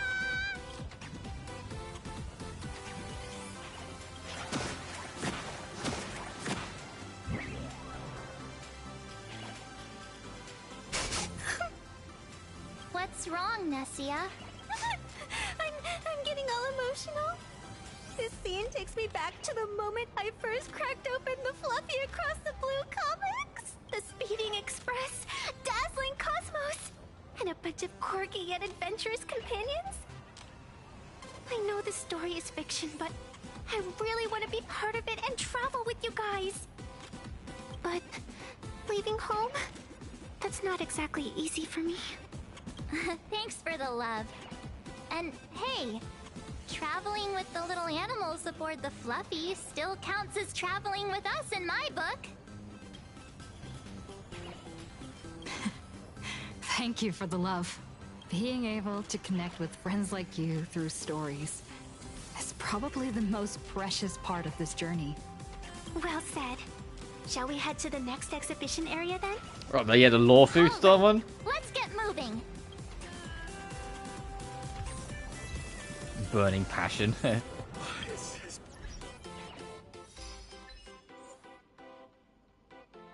Beat the Flaming Lance forward challenge during it. Okay. It wasn't really much of a challenge. Is Sparksy still here? Did you have a good time? Let's see what they have at the next stop.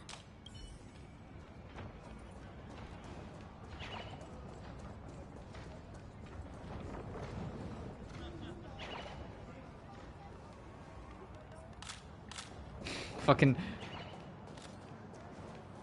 There's all the... Look! Isn't that Miss Serval? I didn't even spot you, Serval. You and a friend from Bellabog made it here. has extended an invitation to Belobog, hoping we could visit Planarcadia to discuss a cultural exchange program.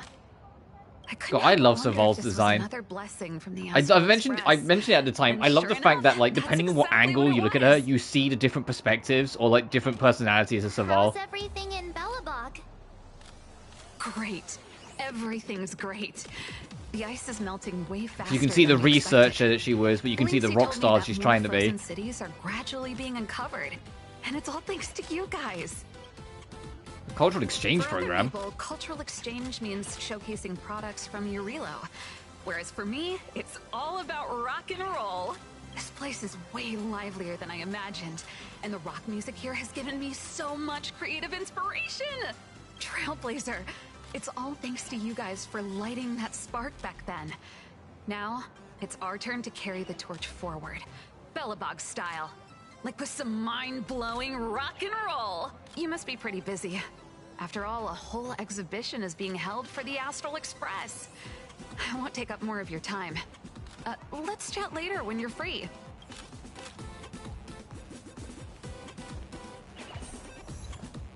Hold on tight and put phones away. Oh, you can actually take the escalators. Welcome aboard the Fluffy Shuttle Express. Together we'll trailblaze into the future. Okay. Next stop, Cienjo Lafu Exhibition Area. Yeah, and they said the Anthorius one's still being built. So it'll do this, Penacony, and then it'll be over for whatever this is. Are you ready to head to our next stop? The Cienjo Lafu Exhibition Area? I have to say, Perlux really put care into organizing this exhibition. Oh, I wonder what attractions await us in the Cienjo Lafu exhibition area. Well, let's go find out. Welcome aboard the Fluffy Shuttle Express. Together we'll trailblaze into the future. Oh, I see.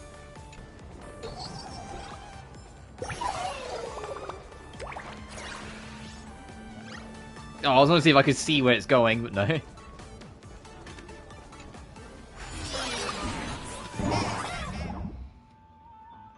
Purple 20 is powered by Wish Power. When Wish Power increases, the bar will consume it to speed up. Once it reaches the other end of the progress bar, the game will end.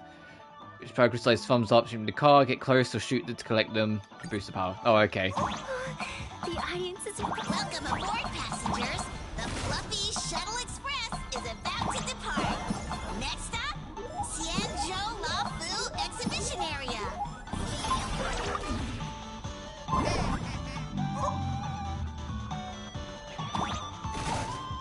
Fucking Goomba stomp them.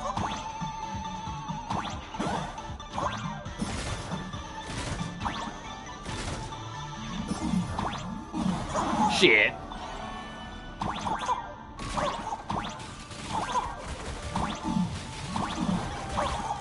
Rebuild, fuck. We're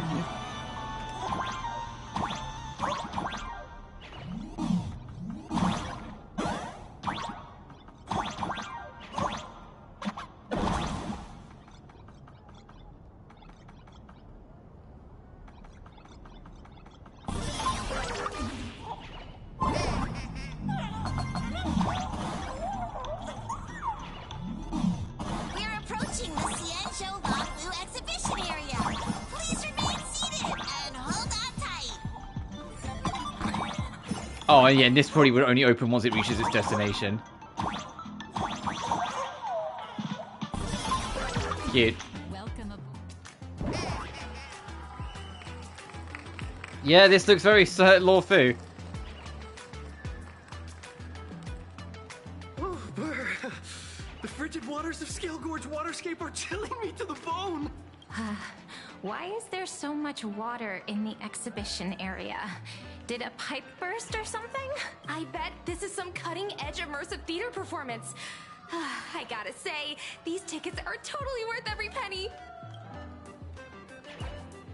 Is there some trouble brewing in the Sunshow exhibition area? Based on what we saw in the Bellabog area, the Fluffy's adventure on the Ciencio should be... Ah, I got it! It must be Woof Woof Dawn teaming up with Jin Yuan Yuan to battle against the Lord Ravager Fanti.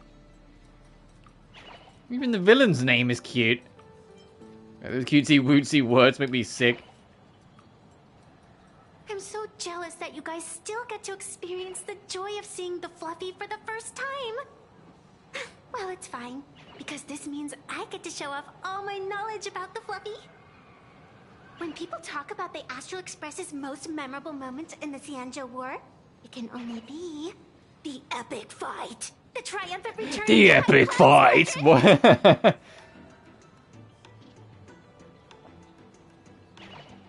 I just knew Colt would do something like this. When people say squadron, they mean a bunch of superheroes teaming up. Did I get too excited? Sorry. I really got carried away. Not at all. I'm guessing this High Cloud Squadron must be referring to the Ciencio's High Cloud Quintet, right? Did a Memo Snatcher steal my memories? When we fought Fantilia, did we really have that many people helping us? 5 at once? These people will dream up anything. Oh, I can't take it anymore. I'm bursting with curiosity. Quick, let's go inside and take a look. So where am I now? Oh, okay. Welcome aboard the Lookout Cloud Line. This is the Ciencio Lafu exhibition area. The next stop is the Penacony exhibition area.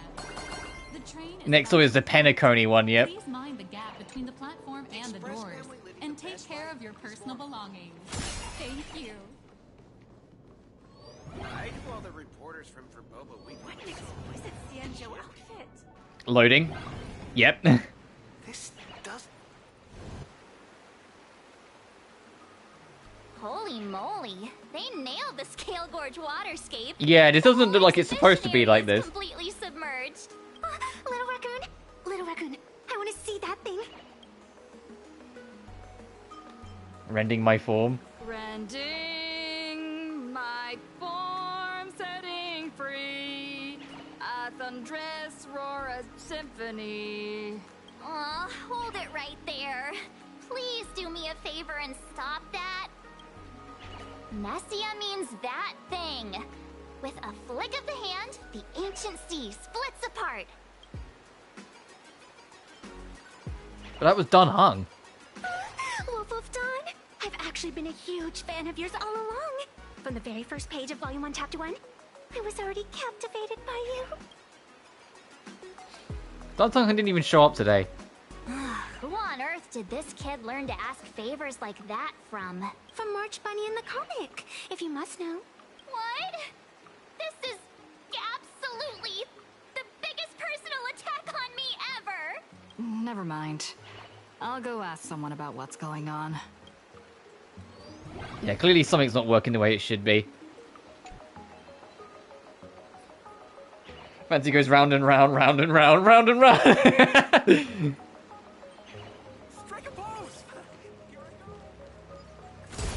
Oh yeah, now the pot's a sun show. Oh, can't do that yet. I say it's got less power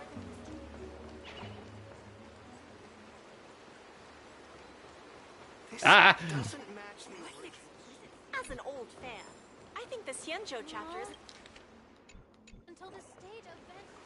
scene here is almost a perfect replica.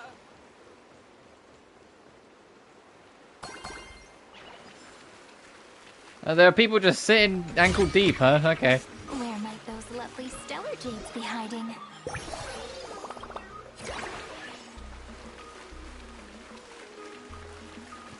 Like, should I swap to Hysolins? This is like her domain.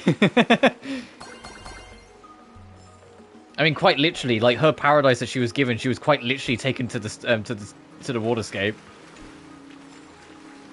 The Fantilia who sits next to me. Are they making like romance novels of Fantilia? Oh my god.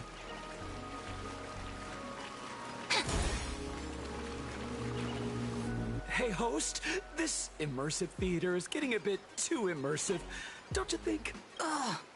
It's been almost 20 minutes. Where's the actor who's gonna split the sea? That's right. The script for this exhibition stage play was written under the guidance of the Xianzhou's legendary literary master, Mr. Cien.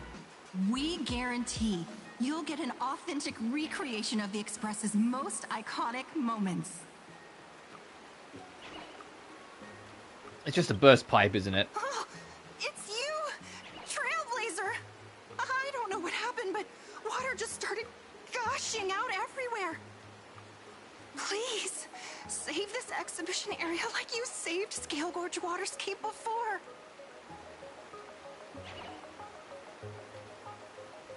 So every single name has got to have me deal with something, huh? All right then. Oh, she sounds so bored. She's like, all right, fucking, I'll do it. Is there anything up here before I do it? I imagine I can't. Oh, I can just run straight through. Can I just leave? Can I say fuck you guys and go? Oh no, it's gonna be a low screen. Okay, I won't. There's another motorbike passes by, because why wouldn't there be?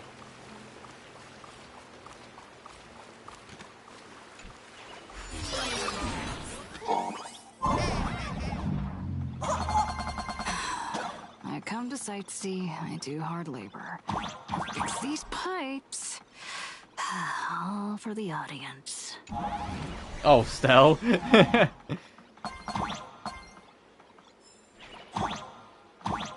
things I do for you guys.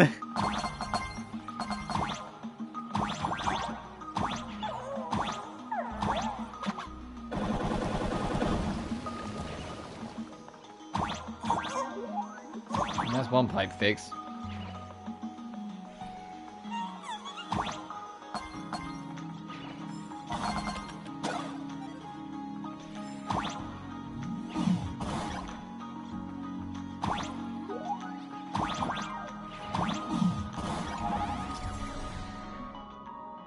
New Pearl X made clean series pom-poms and Mr. American fires.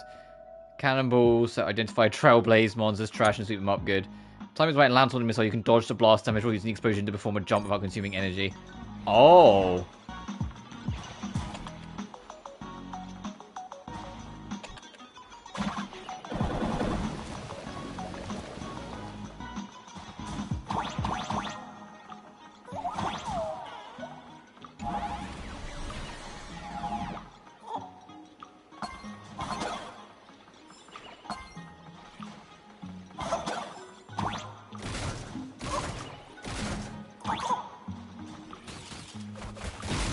Oh shit!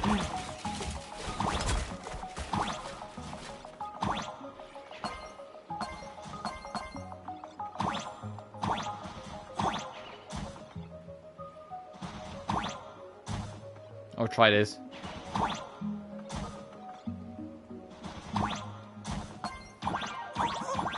I see. Wow, you can really fucking fire off, huh?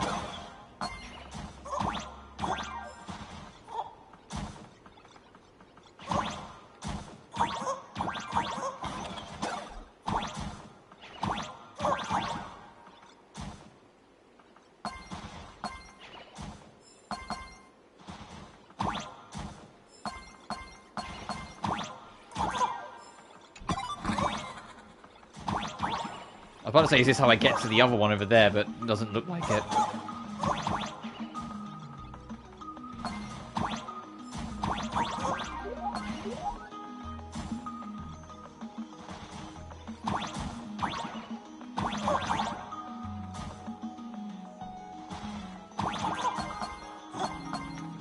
Oh, hey.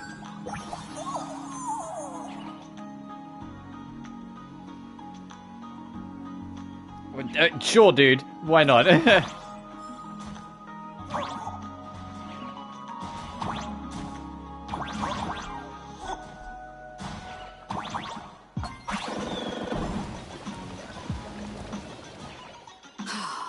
Finally done. I've never missed Don Hung as much as I do now. There's still things I'm missing. Hang on, let me see if I can get them.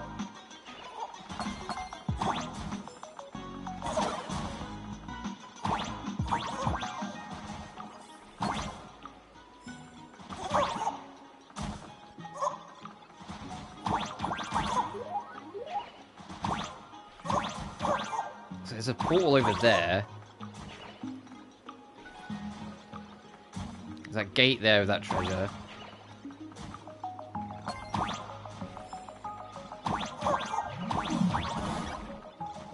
We did that one.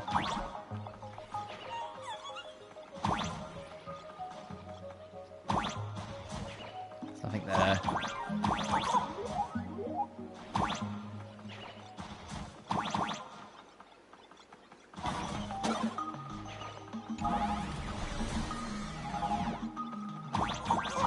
This is just where we started, but I want to just check. Okay. Alright, there's probably gonna be more shit for me to figure out later then.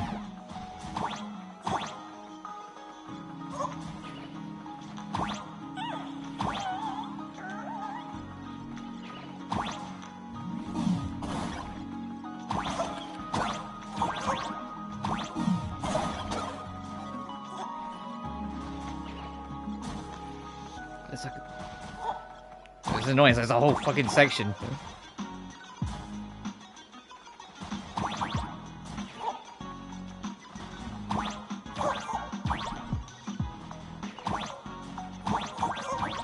Oh, hello.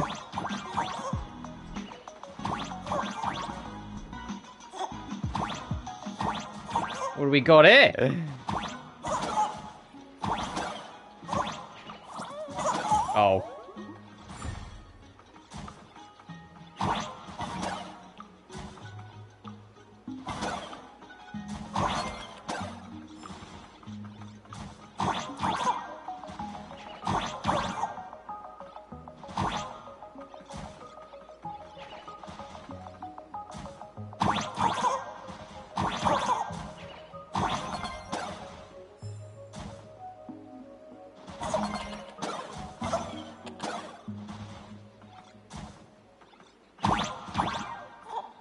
Oh, okay, there's gonna be... Okay.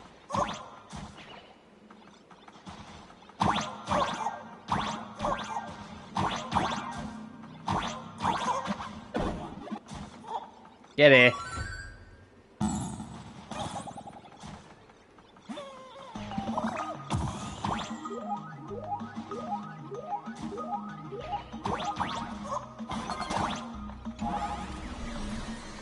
This is gonna be how I get the last couple bits then?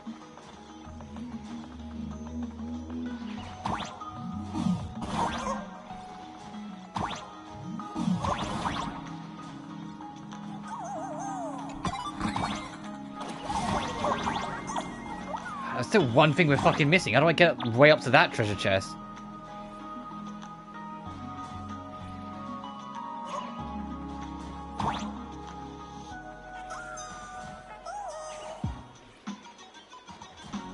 Oh, I might, actually. I think I might have an idea.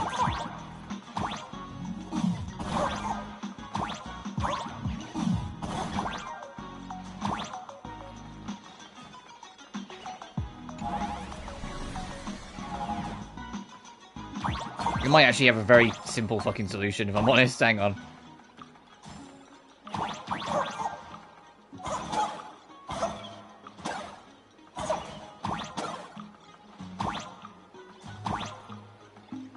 Hang on.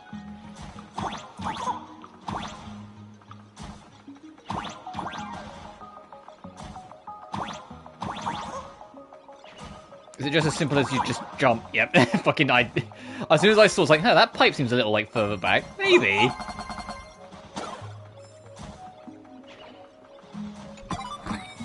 Nice. I imagine that's everything. Yes.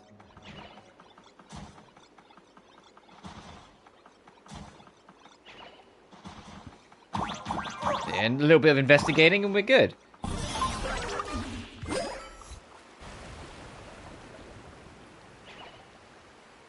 Welcome,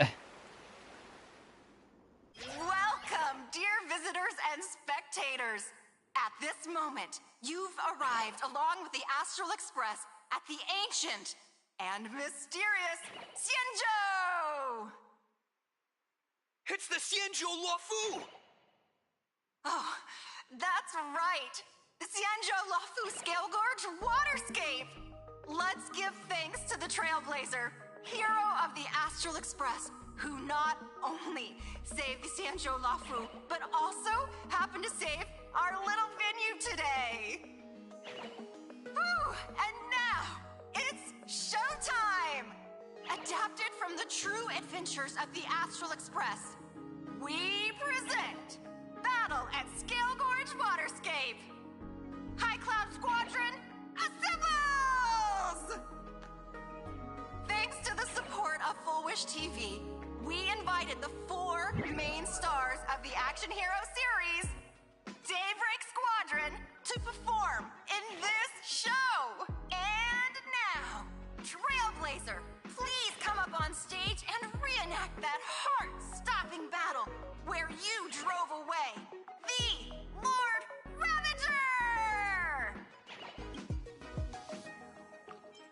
Wait a second, there's only 4 of them. Ha! We meet again, the Nameless.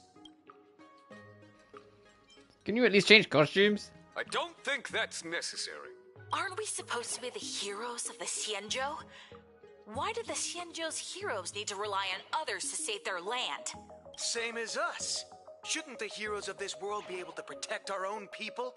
Can't we be the ones to bring happy smiles to their faces? Hey! What nonsense are you all babbling about? Is any of this actually in the script? You're here to challenge me, now's not a good time. No, quite the opposite. Star Rail Fest is the perfect opportunity! As supplicants stepping into the Phantom Moon Games, the Daybreak Squadron challenges you! You wouldn't back down now, would you? Supplicant of the Astral Express? What?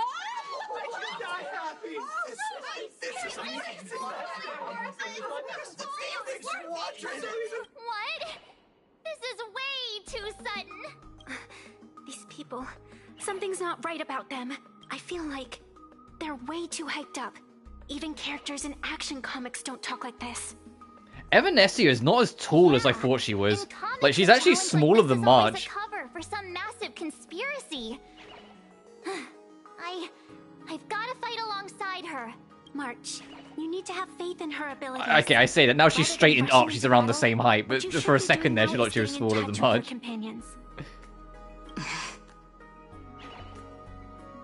This is Star Rail Fest after me. After all. Even if you defeat me, you'll never gain everyone's approval. Boss, do we really have to do this? Gray, we've been putting on a show for long enough. Wasn't becoming a real hero what you've always wanted? We'll tear the legend of this outsider to shreds right here under the spotlight. Then everyone will see who the real heroes are. The ones who can truly protect their smiles. I accept your challenge. But do we really have to fight here? This is exactly the stage we've been waiting for. Let's do this! Alright. The Phantom Moon Games are a ceremony to find those closest to elation. We'll show everyone the heroism of the Daybreak Warriors! Dude, I have an army with me because I'm using my remembrance It's my team. turn to shine. Stars, shine for the heroes. Till we meet again. Embrace a new life. Return to dust. Give up yet? You give up yet? You give up yet? Do you give up yet? Do you give up yet?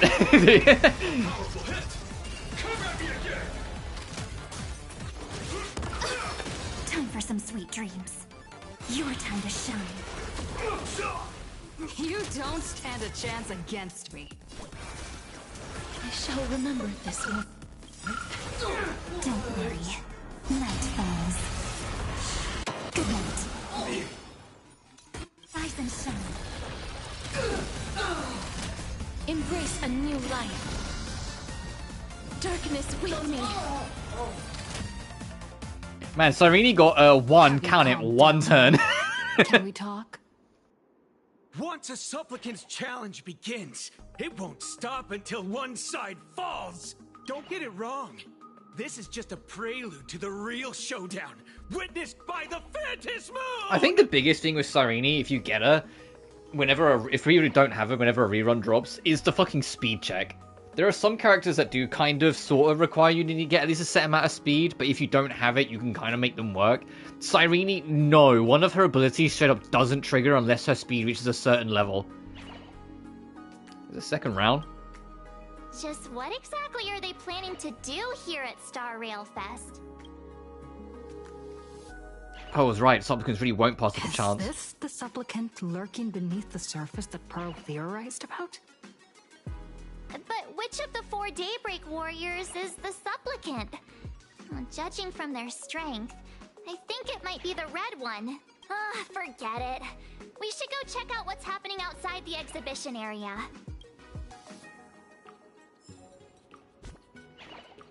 Yeah, because if I...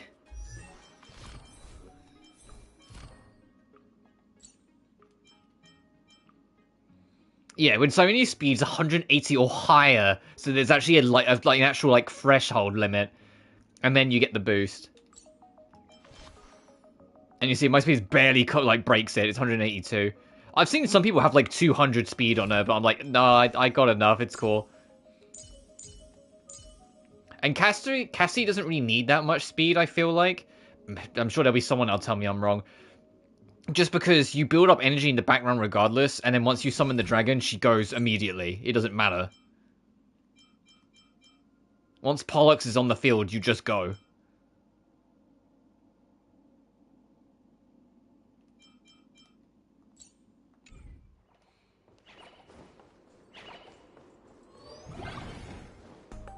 If you've lost your belongings, please let the service center know.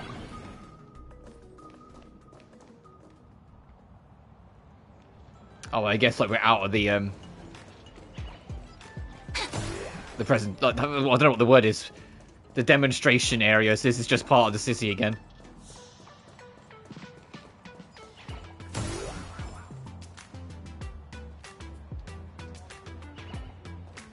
Interrupting a show for no reason. But to be honest, I wasn't dying to watch that High Cloud Squadron Assembles play anyway. So, don't tell me this whole Xianzhou story is also something Blurry made up? Funny. Can't say I'm surprised at all. I didn't defeat Fantilli on my own. It was Jing Yuan and Dan Heng working I wouldn't together. dare take credit for what I didn't do, since it was in fact General Jing Yuan and Dan Heng who teamed up to defeat Fantilia. As for the High Cloud Quintet, it's been over 700 years since those 5 made their mark. I know it may sound wild, but Xianzhou folks generally live really long lives. You've read the Fluffy comics, haven't you? Pretty sure they covered all that lore in there. Yeah, immortality. Some see it as a curse. But personally, I don't think the abundance is as terrifying as their reputation suggests. Don't say that in front of the Sun Show. I almost forgot we're not in the Xianzhou anymore. Should be fine to talk openly about the abundance now, I guess. Yeah, that's not an issue. But the Xianzhou's attitude towards the abundance isn't totally baseless. We've clashed with the Borisin, fought against the Mara Struck. Just imagine if we hadn't won that battle against Fantilia back then. The universe would have ended up with an immortal, indestructible Lord Ravager. Actually, I think the abundance and elation make quite a good match. After all, only with infinite life can one pursue infinite joy. In my opinion, those who are alive have the right to choose death. But they also have the right to choose to live on. After all, there's always something out there that makes tomorrow worth waking up to. Wow. Getting all philosophical on me now. When this kid gets serious like that, I swear you can practically see the wrinkles forming. Since we're talking about waking up, shouldn't we head over to the Penacony exhibition? Yeah, let's do the Land of Dreams. Curious how they portray this one. You want to keep exploring? We need to be a bit more careful now, don't you think? I mean, the Daybreak Squadron already. Oh, I think I figured it out because I'm aware that the boss fight for this chapter is like the pom-pom robot. Are they gonna get that robot out? Is that the boss? Is that like how we get to that boss, I should say? Didn't our little raccoon take out those guys in no time at all? Rest assured, I've got your back. Such reassuring words. Little raccoon, I've actually been a huge fan of yours all along. All right. Don't push it. Here we come, Penacony! Exhibition area!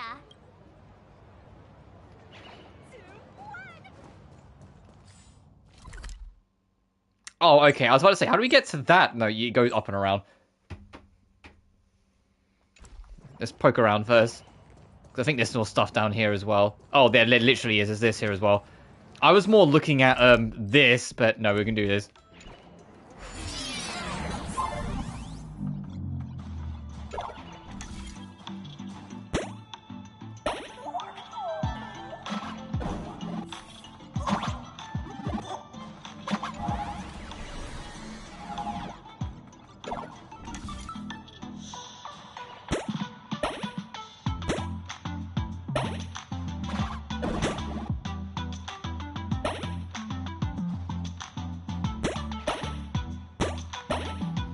Yeah, because you can sleep through there. Okay.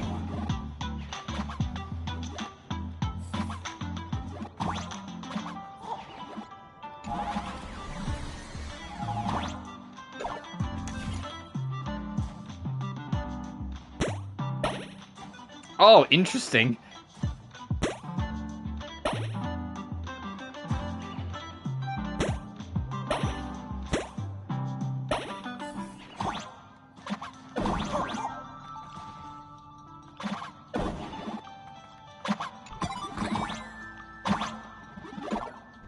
Oh, and this is just if you get stuck down here, you've got the other one to use. Got it.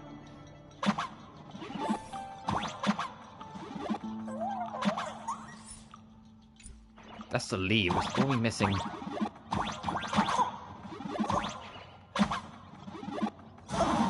Shit.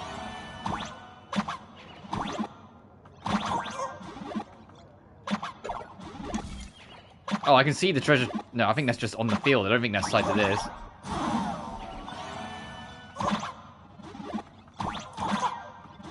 Oh no, I see it. I see it. Hang on. It's on the previous screen. You can hang on.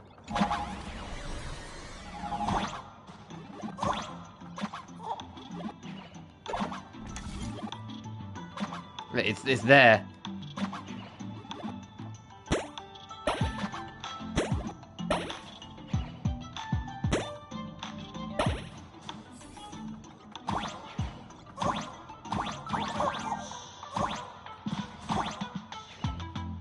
Oh, the Genshin special program. I just got the notification for it. I'll check that after I'm done. I forgot that was today. For Luna 6. Damn, we're already that far along.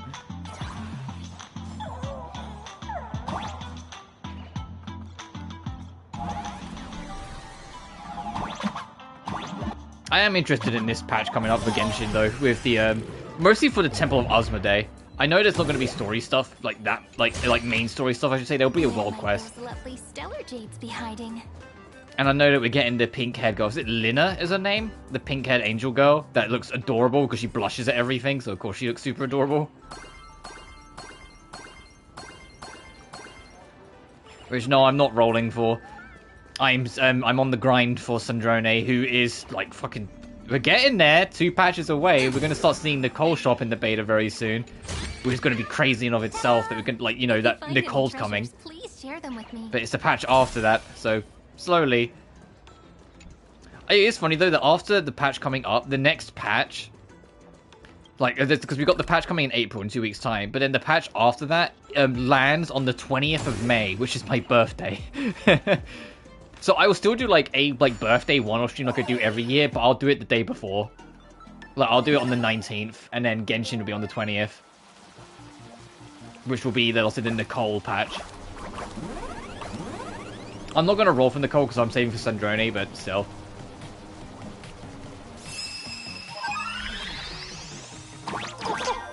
As well, because I can imagine, with all the whole Hexen Circle thing, being pushed, kind of recently-ish, that's going to be a big part of it.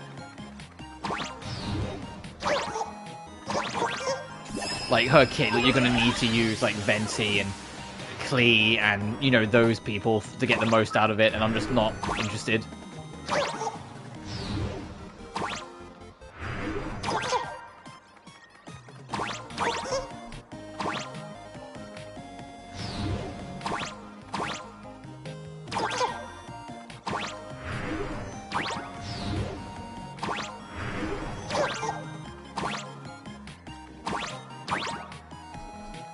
Alright, just didn't feel like landing on that, did you? Okay. Thanks, you fuck.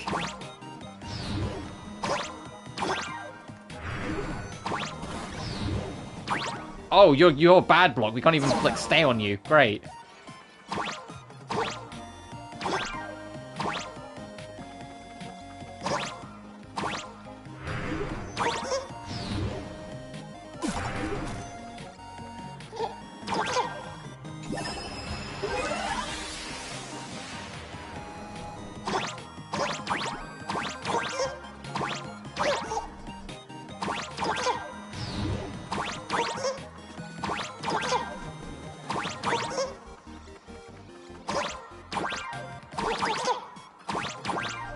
So I do need the heart. Bro, the positioning of that heart, come on. No, get back here. Better. And this should be just enough, yep. Okay, that one was fucking annoying. I know there's simplified rotation, but I still want to, you know, solve the puzzles. It's just I don't find this minigame that great compared to some of the other ones we've had. I mean, it's, I should say that. Even when not comparing, I'm not going to be that nice. Even when not comparing, it's kind of just okay.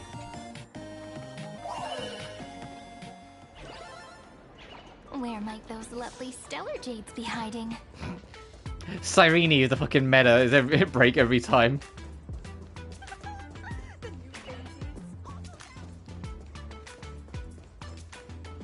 Turn over this eternal page.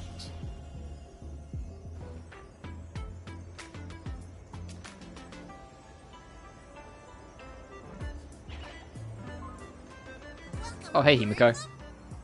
Himiko, you're here! Are you two alright? Well told me to watch the live stream, and I saw the Daybreak Squadron challenging her. They retreated. You did well. I bet their intention was to stir up their supporters' wish power through the challenge. If you had hurt them recklessly, it might have pushed many supporters straight into their arms. Oh, and you are? Oh, nice to see you again. Express Navigator, Miss Himiko. Pardon my poor memory, but have we met before? Of course. I've seen you in the news more than once. It's such an honor to meet you. This is Evanescia. I think she's a student from Graphia Academy. We ran into her at this expo, and she's a huge fan of both the Fluffy and the Express. She's the one who drew my mask. Huh? So that girl you saw in the Phantasmoon courtyard, it was her? Wait a second. She made you a mask? So, you're telling me Nessia isn't just a normal girl? Who exactly is she? And Miss Fox's return a favor, maybe. Who exactly are you? Me? I'm no different from you. Just a spectator of the Phantasmoon games. Though I suppose my position is a bit special. I had so much fun tagging along with you two. Who would have thought that the Fluffy had such an interesting backstory? I think it's time to say goodbye for now. Are you leaving, Miss Evanesia? Now that my identity has been exposed, Cinderella's magic is about to wear off. And since this little adventure started on a whim... Man, imagine if they were pink, the trees. How sharp this would look. It still looks good, though. Little raccoon, you can feel it, can't you? All that attention, all that joy from the exhibition. As you fulfill people's wishes, that power has been flowing straight into your mask. It might spark something beautiful, or plant the seeds of something sinister. Whatever you choose, I just hope you won't become a boring character. I'm rambling again, aren't I? Well then, before I go, let me break this awkward moment with a riddle. Do you know why flowers are so beautiful?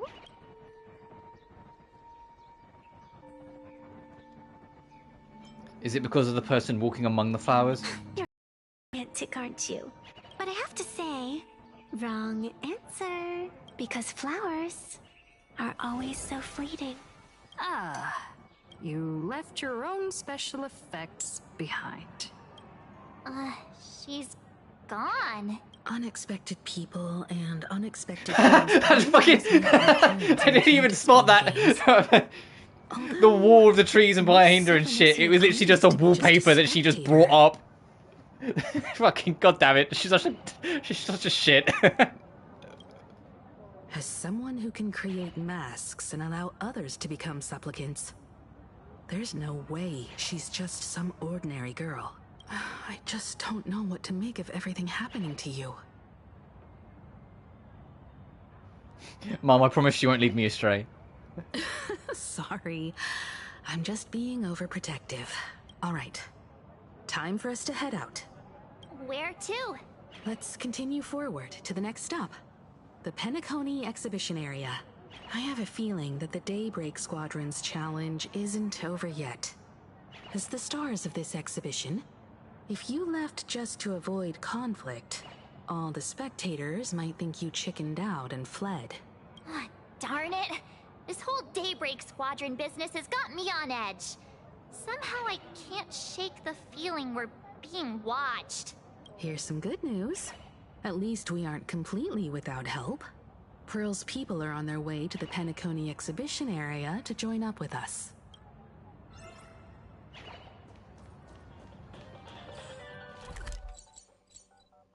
God, it's 20, huh? Oof. Ta-da! If you find any treasures, please share them with me. Alright, I'm going again.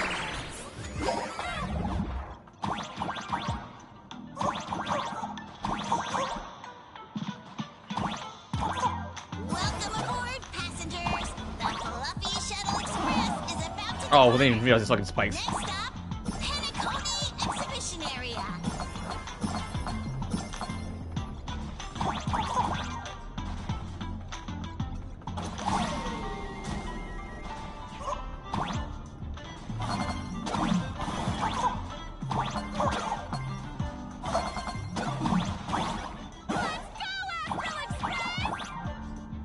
The Astral Express? Just another IPC lapdog. For Planarcadia. Oh, I want to see if there's anything up there. I mean, they told us that you can use it to get, like, super high jumps, so of course I'm going to be suspicious anytime they show up.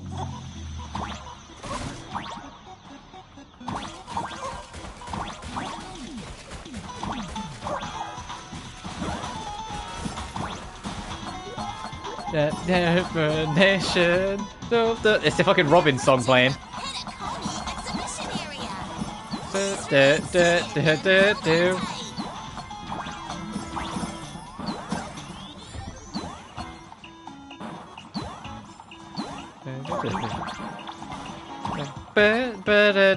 It makes sense we're going to Penacony, but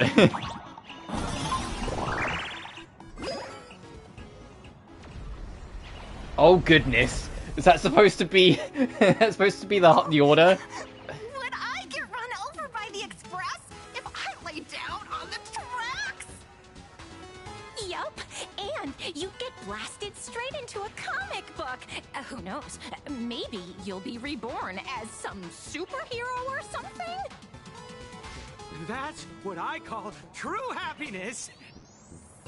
It's hard to believe they recreated the scene where the Express crashes into the Great Septimus. All the previous exhibitions were so hilarious, but they really nailed the Great Septimus part. Once you turn to the dark side, you get triple the power. What's that supposed to mean? You taking a jab at me? So where's the person Pearl sent? Huh? Who's calling? Yoo-hoo! How you doing, gray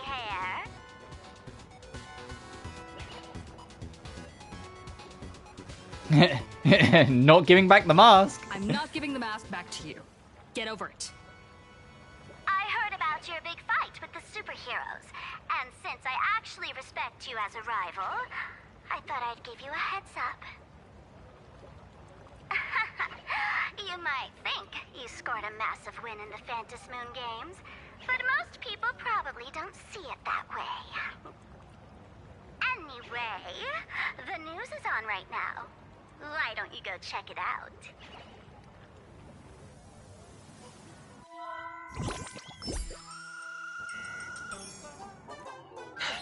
Just moments ago, an extremely violent incident broke out at the ongoing Star Rail Fest exhibition venue.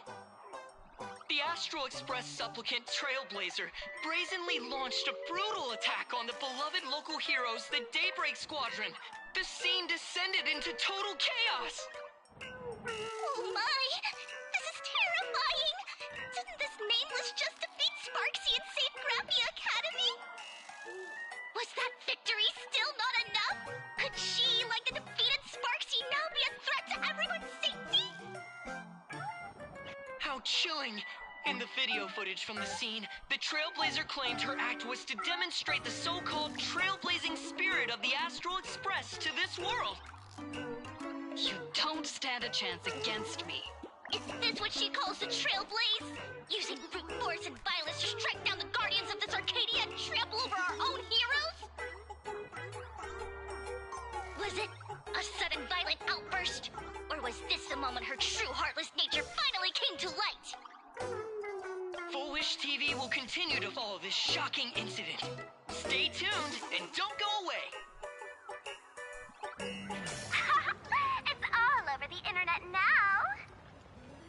Some say you're a violent maniac.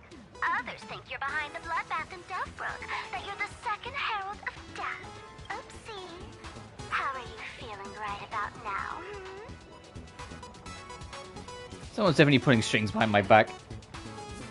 Of course, someone's definitely pulling strings behind the scenes and stirring up drama. As a top streamer in this field, Sparksicle can spot these tricks from a mile away. Oh, right. Didn't you also do a TV news interview? I didn't say anything in particular, did I? It's not about what you said, it's that you said it. Here, let me send you the interview video. I won't go any further, but since you managed to defeat Miss Sparkle... No, I mean Miss Sparksy.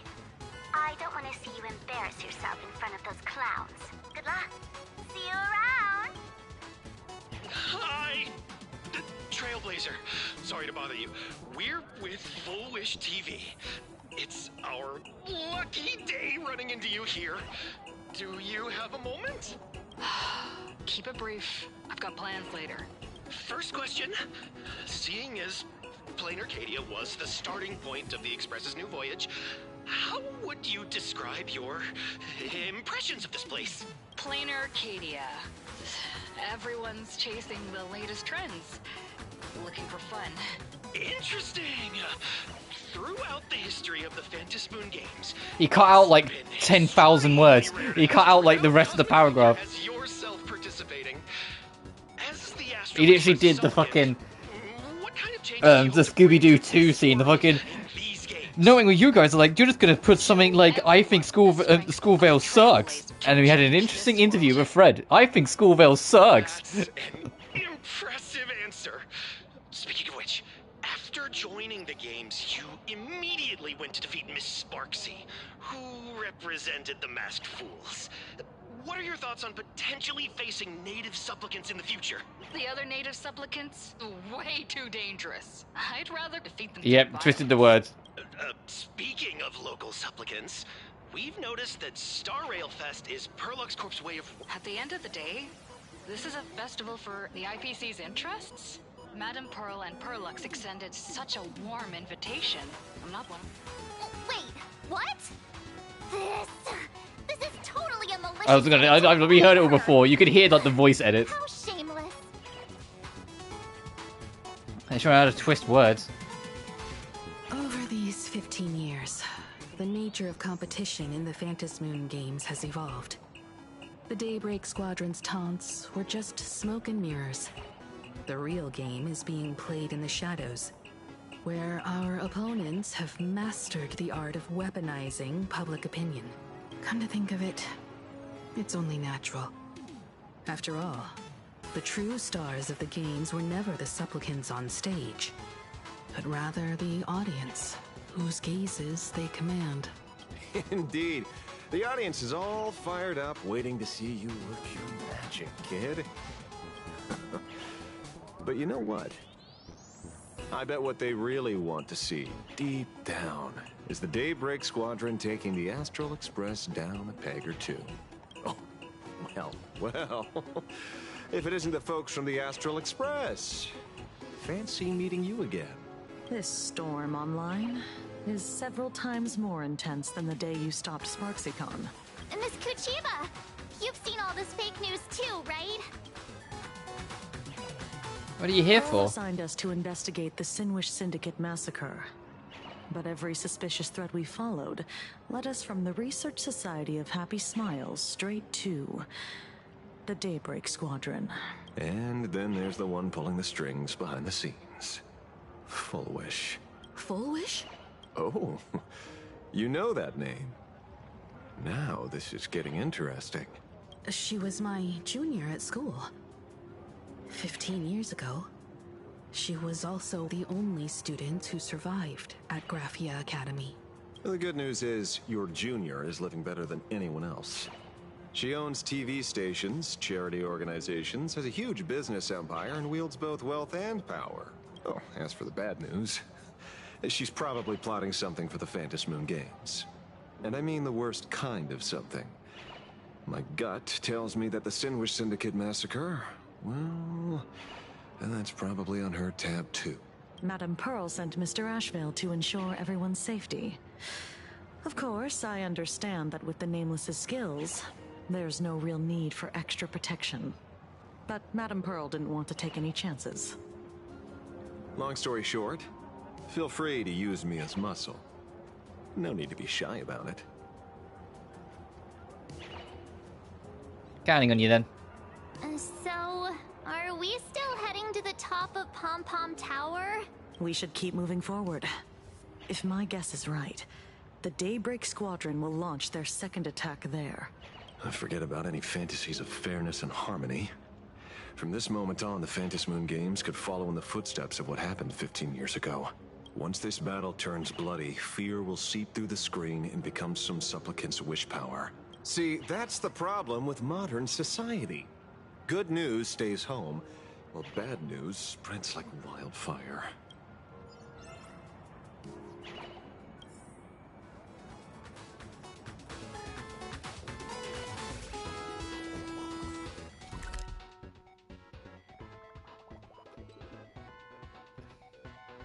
Oh, this is just a midway stop. I was gonna say, where's everything that we came here for?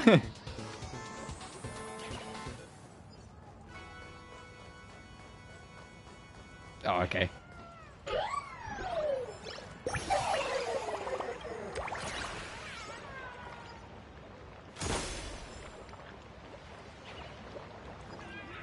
I mean, that dog's not real. Well, mostly not real. They do have something as a hitbox.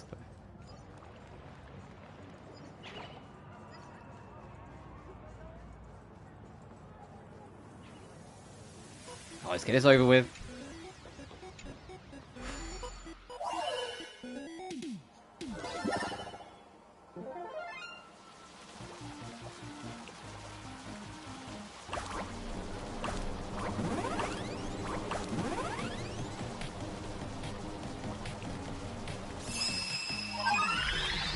We're down here.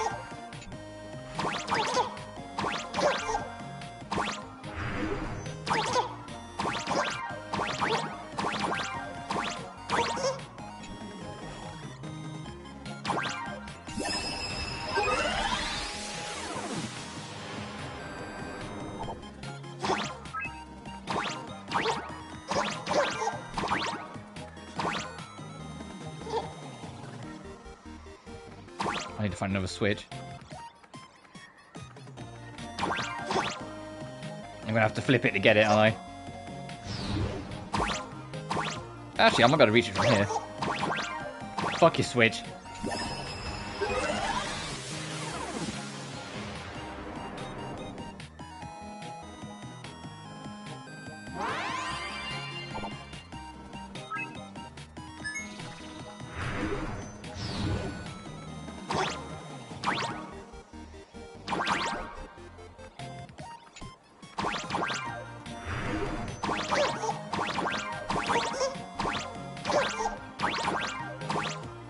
Gimme.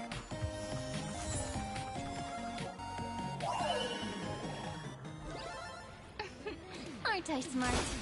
Come on, give me a compliment. Dahlia? Oh, you're not the Dahlia. You're one of the things. Got it.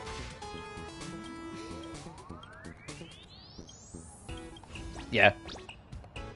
The Dollifer.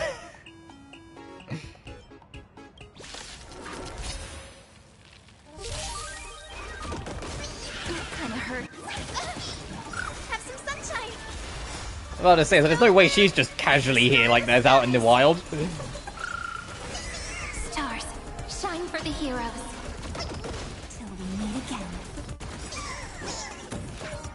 Ugly close up. Alright, fuck you guys. New light. Darkness with me.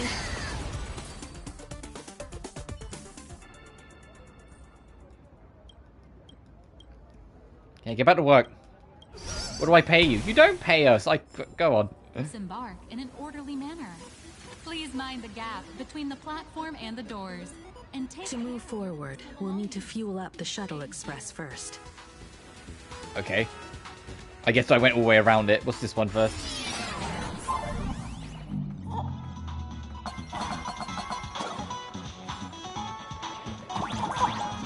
Whoa, what the fuck? Random texture.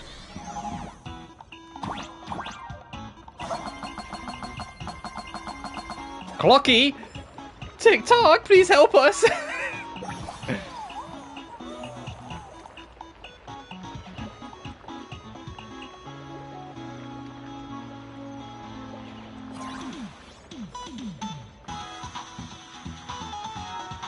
An encouraging grunt.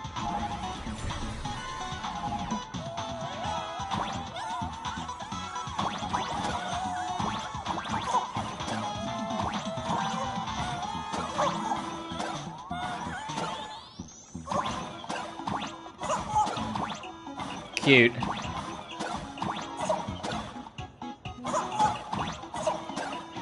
What the?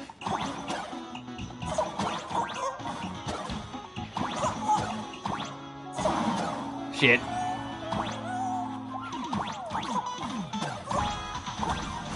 Oh, and then the train hit it. Cool.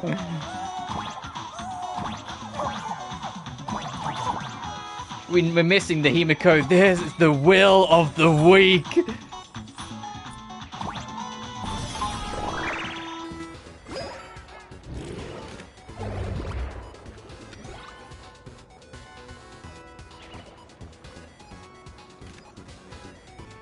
Because Himiko, actress, and her performance.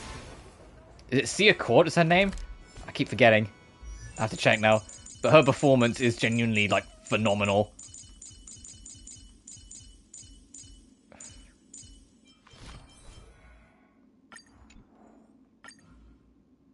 Yeah, see you, Court.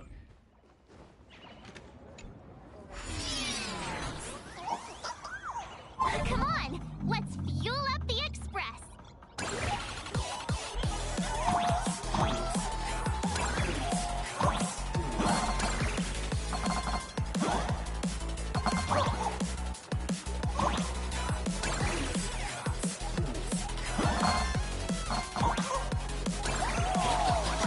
Oh, it's invincibility. Quite okay.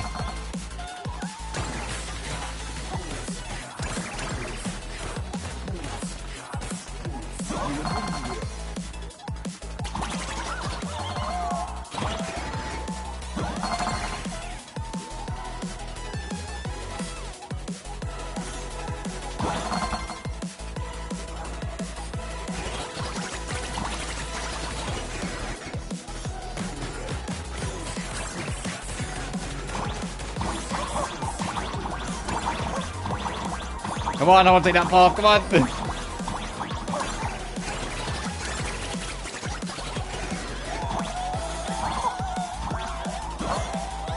Oh, is he going to be even invincible for so long or taking out everything in this section?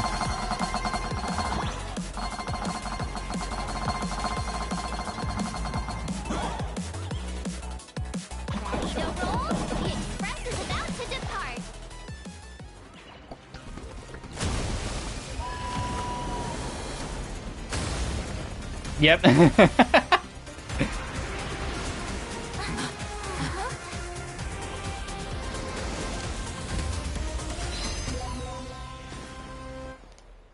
I have no idea what that says. Look, the express people are here. Then comes the workday. It'd be terrible if you got caught in the crossfire. Okay, that did count as done. How many treasures are there? Jesus.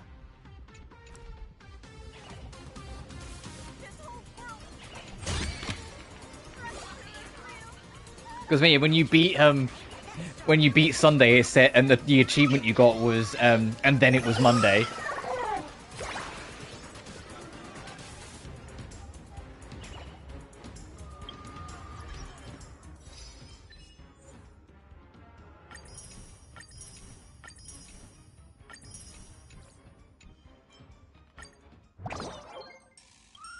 Oh, all right, we're done. Yeah, we're just saving for next patch then. Astral Express. We've been... Oh boy.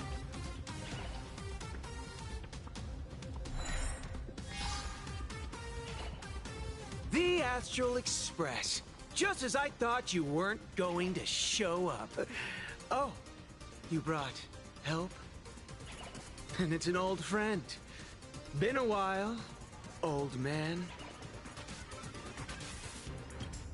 People who have lived in Dovebrook share a special connection. Since you're treating me as an old friend, I don't want to act like some high and mighty adult telling you what you should and shouldn't do. I'll only tell you this. What you're doing right now has already crossed a dangerous line. Whatever orders Full Wish gave you, there's still time to turn back if you stop now. Wilhelm, Tiana, Lucius, and you, Magnus. After my heartfelt warning, do you still insist on taking Full Wish's side? They're my partners. Listen up, old man.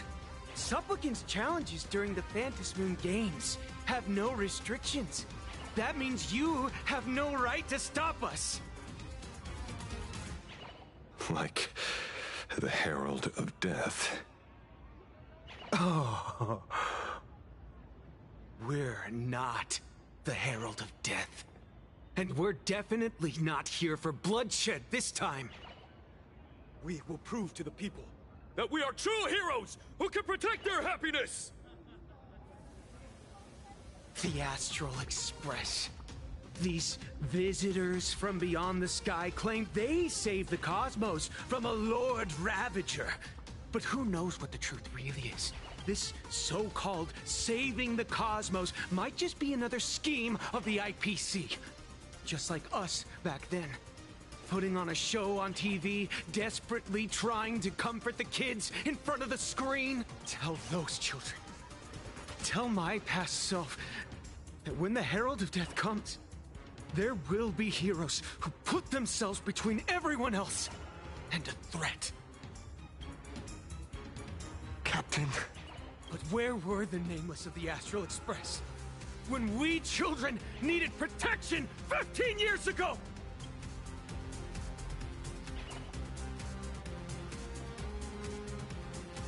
Gray, don't be fooled by these flashy, cosmic heroes. The Astral Express doesn't care about our happiness at all. They come and go like all tourists. No, they're even more heartless than tourists. Because they're here to trample on the elation ceremony and steal the Arcadian people's attention! They replaced our fantasies of heroes with their own image. All to satisfy their vanity called the trailblazing spirit. Tell me, have you ever, even for a moment, felt what it's like to tremble on blood-soaked ground? Oh, brother, you have no idea. There's not a single time I got into a fight that I'm not terrified.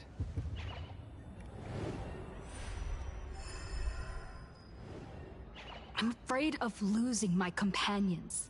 Afraid of death. There are so many things that I fear. It's not the Astral Express you hate. You're just hating yourself. That powerless child who couldn't protect everyone. But I want to tell you, being powerless was never your fault. The Astral Express is the goat! The Astral Express is Spoiling the moment. Quit yapping! Tear them to shreds! Beat them to a pulp! I want a bloodbath! Daybreak Squadron! Beat these alien punks to the ground! Shut up! All of you, shut up! As a kid, it wasn't my fault that I was powerless. But we, the orphans of the blood-stained games, won't remain that way forever. We've undergone the happiness surgery transformation. We've overcome our weak former selves and become Daybreak Warriors. We've grown stronger. Strange. Even though our suffering was erased, why was I so scared just now? And why were there tears? Brother, that's only because this pain has been here all along. It's time to overcome it. It's time to use the power of happiness to defeat it once and for all. Well said. Then let's finish what needs to be done. Let's reclaim from these outsiders the image of heroes that the people of Ahatopia hold dear. What about you, Magnus? Sorry, Mr. Ashvale, but a hero never betrays his companions. We are the Daybreak Squadron, 4 warriors of one heart, united to protect the world. I won't let down my companions, or those who believe in us. We are the true heroes. Look at the statue of the conductor. It's just an empty shell. Even Perlux Corp, with countless resources at their disposal, can't breathe life into it. But we can. Let me prove it to you. What are you guys gonna do? Stop them!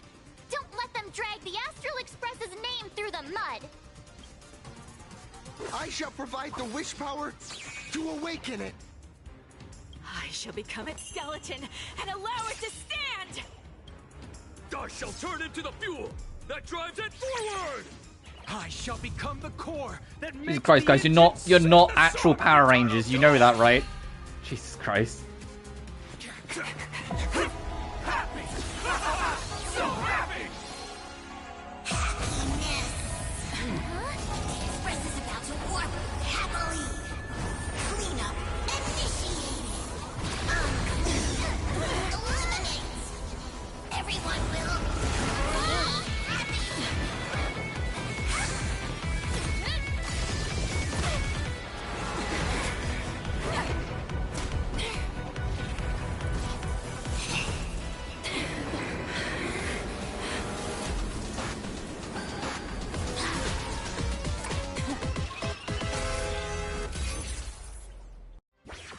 Alright, round 2 then.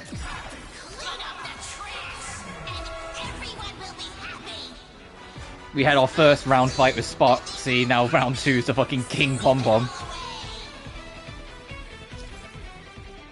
After Aloy Mechatron Pom Pom uses the high temporization mode, it gains several stacks of lasting anti-back, greatly reducing damage taken. Gaining a certain amount of punchline allows to get an extra turn enhanced basic. Basically, as it's remove 1 stack of the lasting, and be removed, it will take massive damage. It's the main boss, I won't do the speed up. Moving. This is the power bestowed upon us by Aha! I will stop you at all costs. I won't let you trash the conductor's image like this! They completely lost themselves. We do need some sunshine. Next time it rains, don't worry. Just close your eyes. The night will soon fall. Good night. Together, we can do countless stars. Please shine. I said, if we get to a point in this fight where I'm going to use Sirene's ultimate, I am going to speed it up just for her ult, just because it takes fucking forever. Everyone. Let's do that again. Alright. Rise and shine. Time to wake up. I grant you this. But it feels like we're going to finish the main story of this today. And if that's the case, I will have to figure out what I'm doing tomorrow. Dead souls, return to dust! To be fair, if I committed, I probably could have got it all done on Wednesday and just made it one big long stream, but nah. I wanted to be a little fucking sensible with the stream length as I can. And because I knew it was going to be multiple parts anyway, I didn't mind like letting it breathe.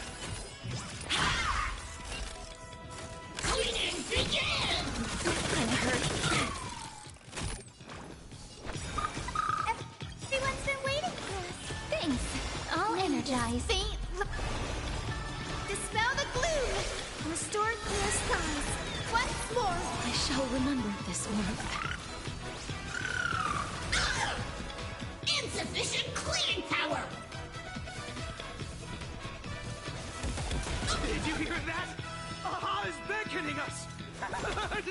We don't have to be afraid anymore! I like this battle theme. Doesn't quite hit the way the Sparksicle theme hits, but also the Sparksy boss theme was always going to like deliver because it was always obviously going to be a fucking monodrama remix. Follows me. This is nice though. It is good.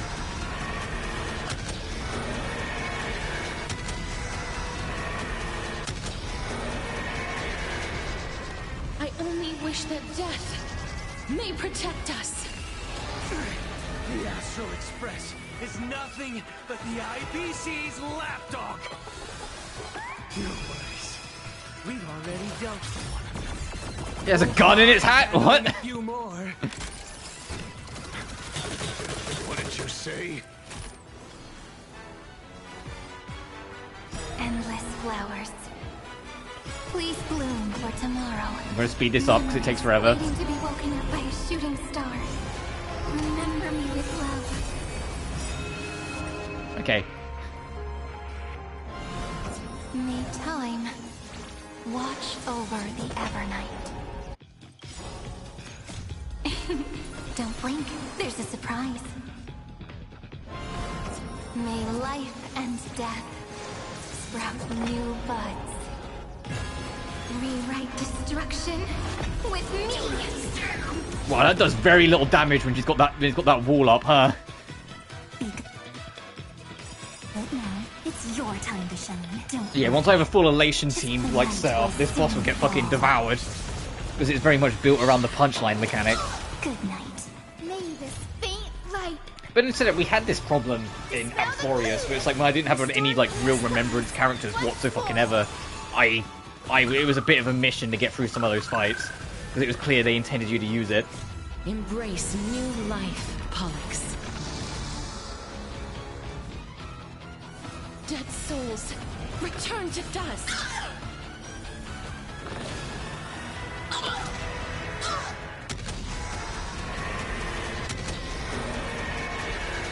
Yeah, so how much damage it's doing? 93, 300, 400. It does barely anything. When the wall's up. Death may protect us. Rise and shine. Time to wake up. Everyone's been waiting for us. Do not disturb! That's me. Insufficient cleaning power! Oh, Cyreni's still in like full goddess mode. As I heard she was in big mode. Yeah, and the fucking gargantuan memo spray. Okay, I'm just like now bouncing this. Memo sprite's not on the field. Your memo sprite's not on the field. Yours is though. Hey, buddy. That is comical though. It's just like giant Cyrene.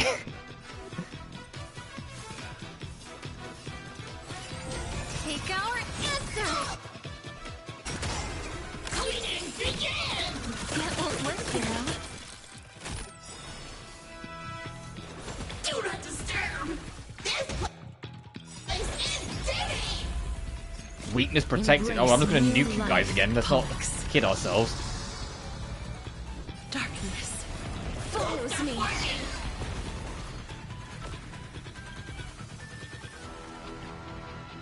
God damn it, it's just like, imagine fighting us and just having all this behind you. You'd be like, ugh.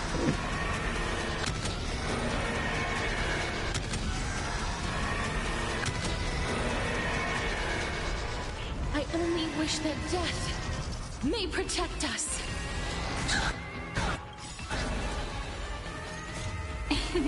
Don't blink. There's a surprise. I know Hyacinth gets the buff regardless of whether you do the ult or not, but I'll still do it. The Evernight Drink. Make sure you have fun.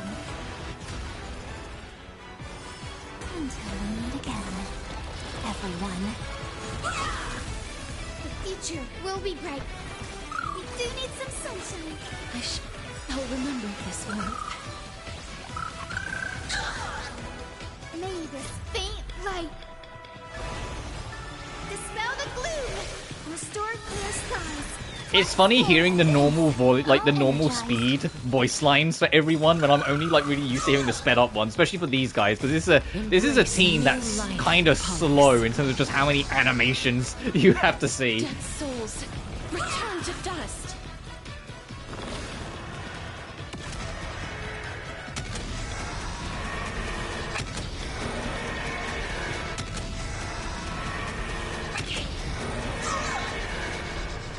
I only wish that death may protect us.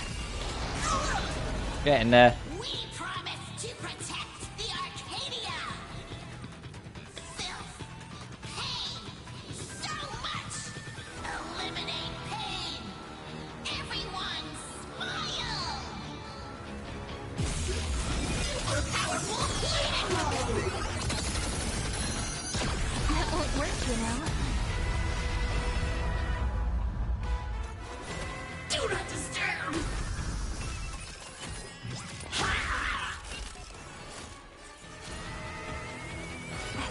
Oh, the music got quiet for a second. I thought it was going to transition into something. Sweep away pain together! Everyone's been waiting for us. Thanks. All energized.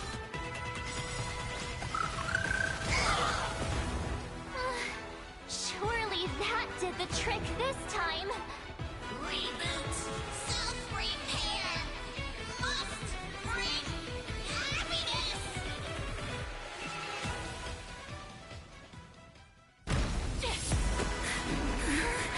With everyone, we'll be happy!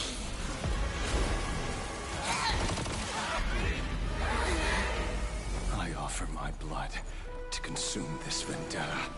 I offer my heart to shoot down this injustice. I, lead Hunter La Mancha, call upon you in the name of the Star Hunt Oath. O Skybow, gaze upon this broken-legged wolf. and steer my hunt toward victory! So happy. Now arriving at Terminal Station, land of sneering gods. Welcome back into the gods' embrace. Shh. Quiet now. It's time for bed.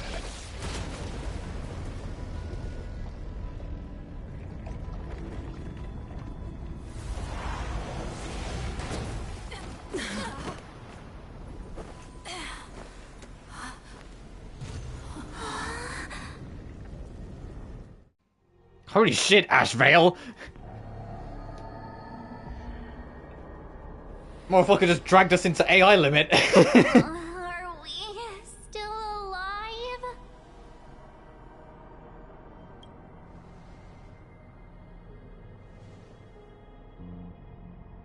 I remember the out-of-control express taking us down and through an abandoned tunnel. Theoretically speaking, this should be a station deep underground. But what's with all these ruined buildings? And that weird space in the distance? Is this really an underground station? A place this big exists beneath Planarcadia? Perhaps we're no longer in reality. We may have landed somewhere within the world in canvas for unknown reasons. Then, can we still make it back? We need to find everyone and get out of here as soon as possible. Where's Mr. Ashvale and the others?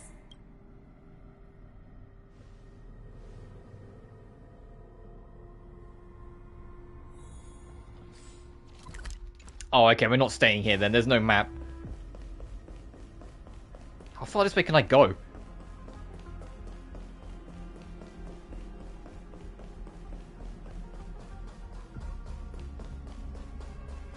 Speaking of AI limit, that boss rush DLC I think comes out soon. I don't think I'm gonna bother with it. It's getting 2 like free DLC packs, but the trailer for the first one made it like it's literally just like a tournament like boss rush thing. That's not anything like really too story focused. I'm sure there'll be some story in it, but I'm kind of okay. I got my fill. I love AI limit, but I don't know if I need to like go back for that, you know? Okay, doesn't seem there's anything there right now. I'll wait for, hopefully, the sequel. Keep at it. Oh, we're literally like OG Trailblazer. I was like, hang on a minute. Yeah, we're literally like OG Trailblazer. We're Destruction Trailblazer. It's been a while.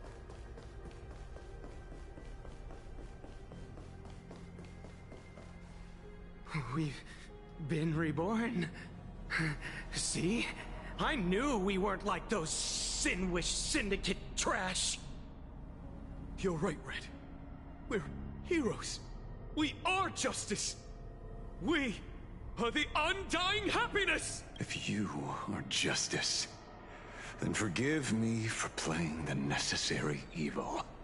Everyone, please, this has to stop. If this goes on, you'll all... Just smile. Embrace the everlasting bliss and true happiness. I beg you, please, listen to me. It's not too late. We can still go back to the Department of Aberration Defense with Miss Kuchiba and explain everything. It's no use. They are just creatures that can only react to joy now. All shall be blessed with happiness. All shall live forever. So smile and laugh, and let our laughter infect all of Planarcadia. My senior, Mr. Ashvale, I'm begging you, please tell them that it's not too late.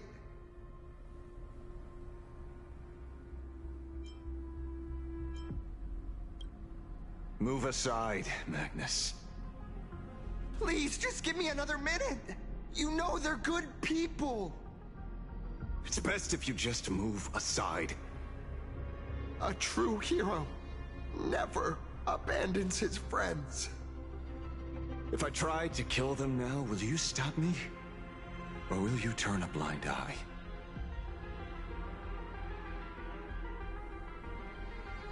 Ooh.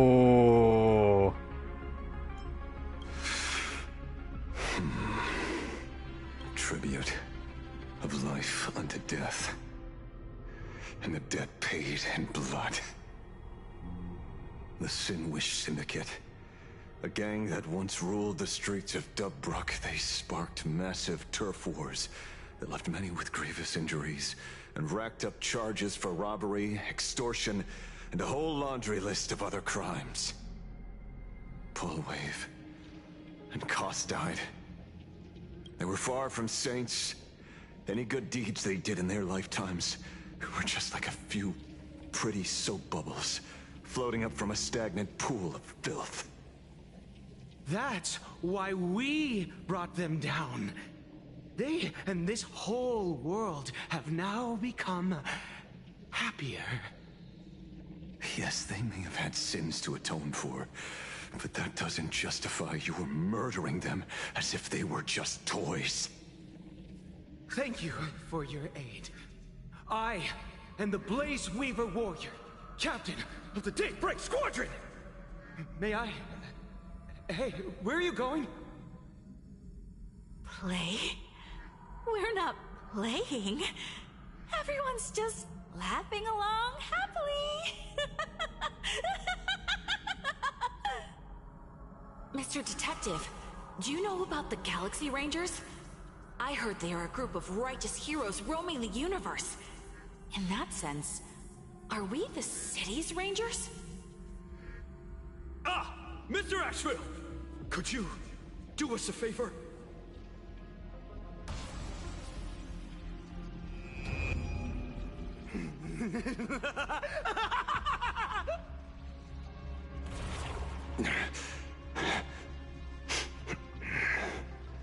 This familiar scent.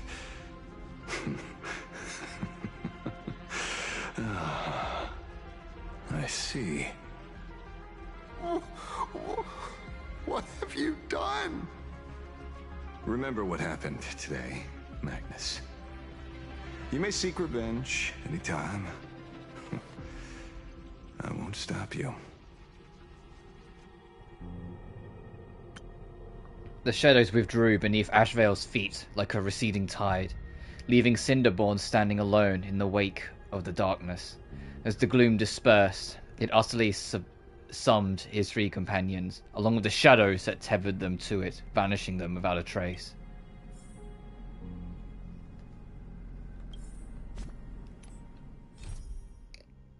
Ashvale, let's humor him for a bit. Is that you, my long lost?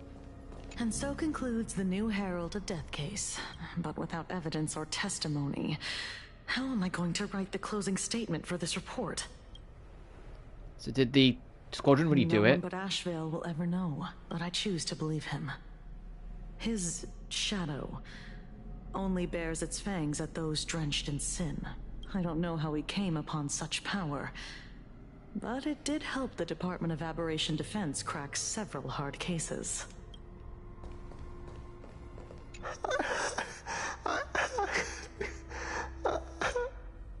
Gray, you okay?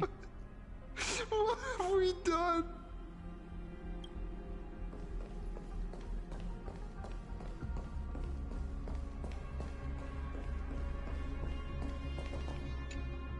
Glad to see that you're all made of tough stuff. I was just fretting over failing my chaperone duties. La Mancha, leader of the Galaxy Rangers.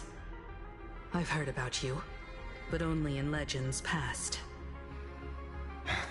Then you're well I kind of wish we met more Galaxy Rangers when we met, you know, the big dog, but yeah, hi dude. Forgotten by now. So much for turning over a new leaf. Do you know Boot Hill and Rapper? You mean the esteemed Silver Gun Shura and dazzling ninja hero? Of course not. I retired a long time ago. Out of the Rangers I know who are still alive, one sees me as a traitor. The other is prey. And just so we're clear, I want you all to forget the name you just heard. Right here and now, in this world called Planarcadia, I am just Detective Ashvale. Instead of obsessing over my identity, or pitying the 3 dead criminals, I advise you to work on a way out of this place first. I've long heard rumors about unsavory things hidden deep beneath the Arcadia.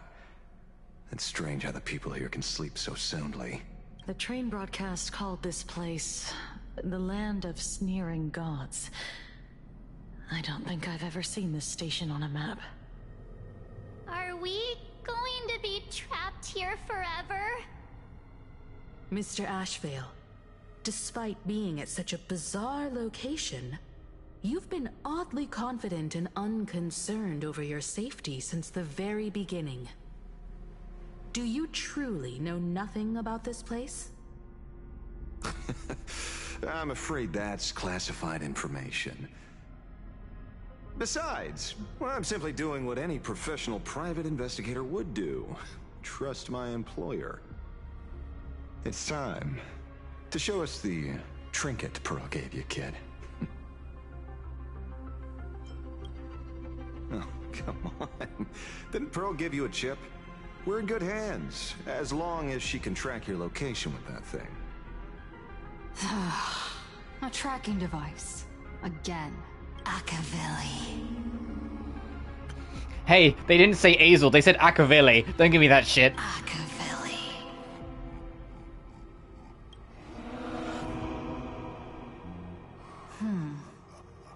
Come this way. Also, they're getting less and less subtle that the Trailblazer is Akavili.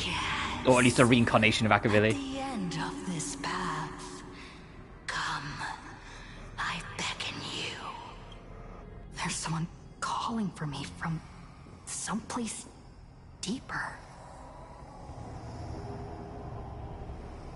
Follow the voice within and then come before all. You, me, him, her, them.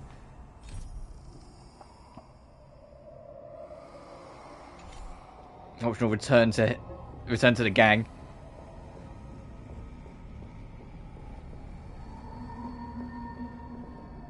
Did you hear that? Come. I had a feeling. Come to me. Where did everyone go? There's someone calling for me from someplace deeper.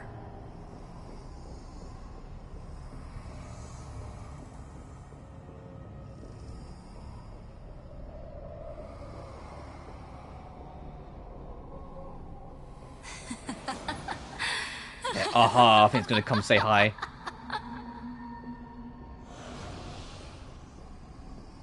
Over here. Keep going forward. Come. Come here. This way. Akavili. Come. Embrace this wondrous world. Come to my side. You want to go further. Deeper. Become one with me. The joy, the positive feedback, sweet synaptic flickers on your cortex. Gentle, wonderful. Listen, it's breathing, slumbering, whimpering, and grinning.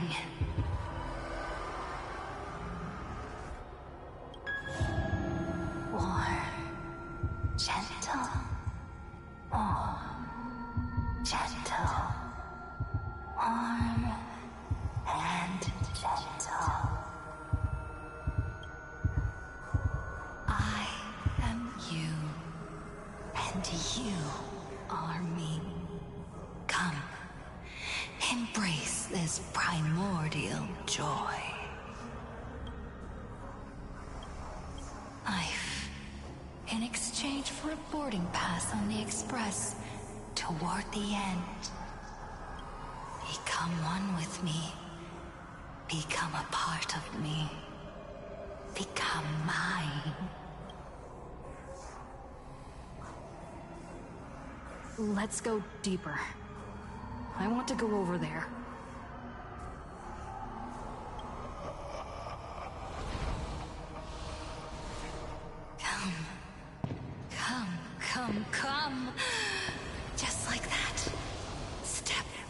forward. That's far enough, kid. My golden principle while working on cases in this world is to keep my curiosity in check, and not get involved with matters beyond the case itself. Especially things that already look considerably dangerous. However, the thing that slumbers in the deep here does look awfully familiar.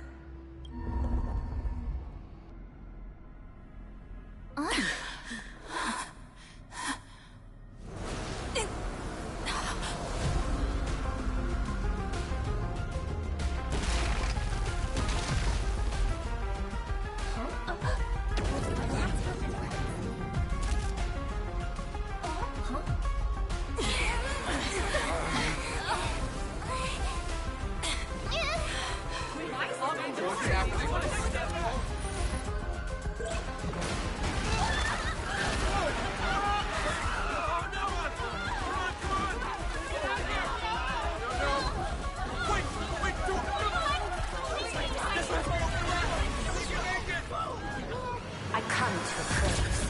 I come to analyze. I come to render. I weave the cosmos into brocade, breathe soul into painted stones. Let the jewels of heaven rise as they will. All for the Amber Lord.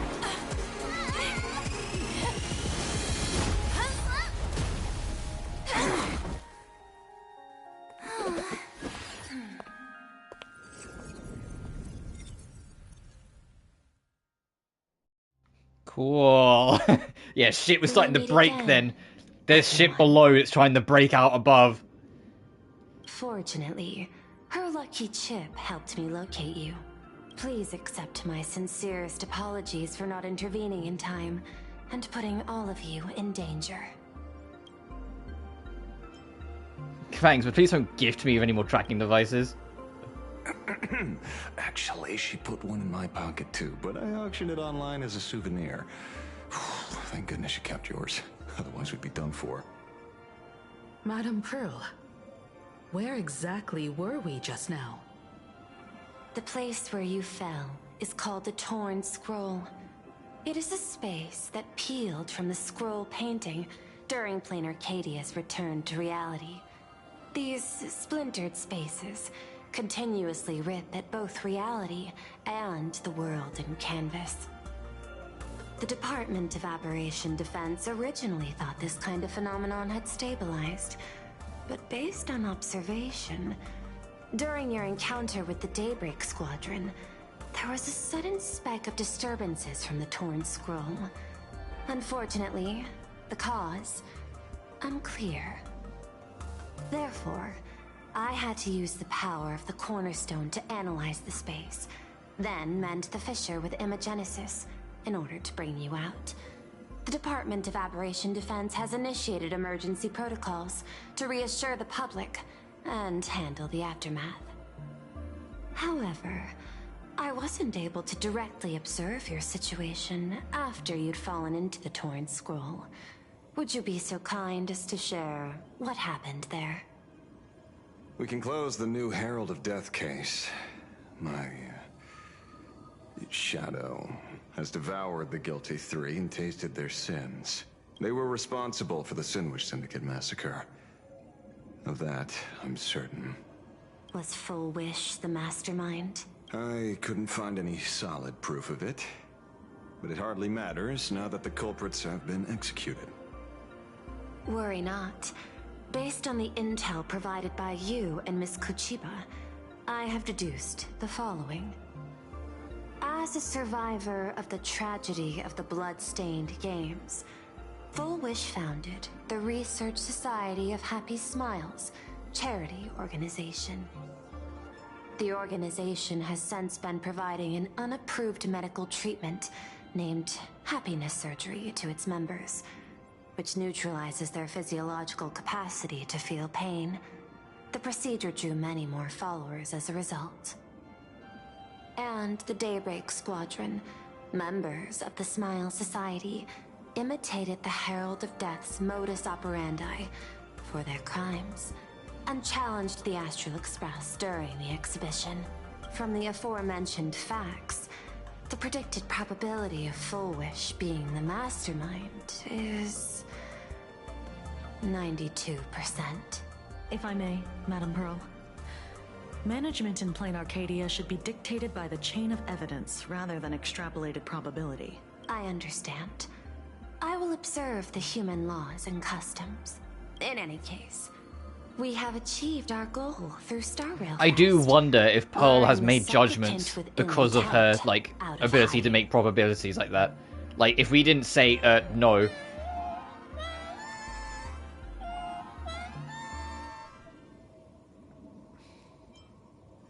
Like, would she have just gone and done it? It's the end of the line for Full Wish. Since Full Wish is exposed now, and we've defeated her supplicant, shouldn't we hurry and arrest her as soon as possible? I'm afraid it's not that simple. We've defeated Full Wish's supplicant, yes. However, all 3 Daybreak warriors were supplicants. That can't be. The supplicant should be the only one who wore the mask and participated in the games with the Phantom Moon's blessing. Those devoured by my shadow can no longer lie nor deceive. All 3 of them had worn the mask before. If they were all supplicants, that means it's still possible for Full Wish to intervene in the games. What's even more terrifying is when the shadow devoured them, I caught a taste of something familiar. It was the taste of abundance that I'd once devoured as a Galaxy Ranger. What? They were transformed by the abundance? Yes. I didn't think this world would go that far. But I was wrong. Living in seclusion dulls one's senses. I should have realized it earlier. Darn it.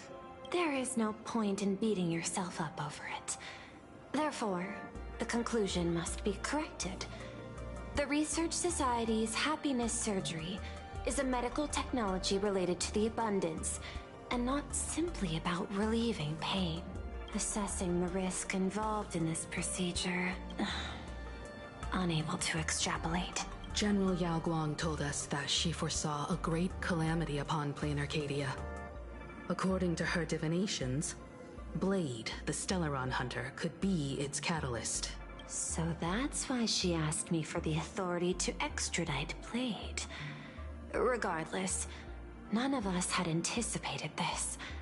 Planarcadia's calamity had already taken root, long before the arrival of the Stellaron hunter.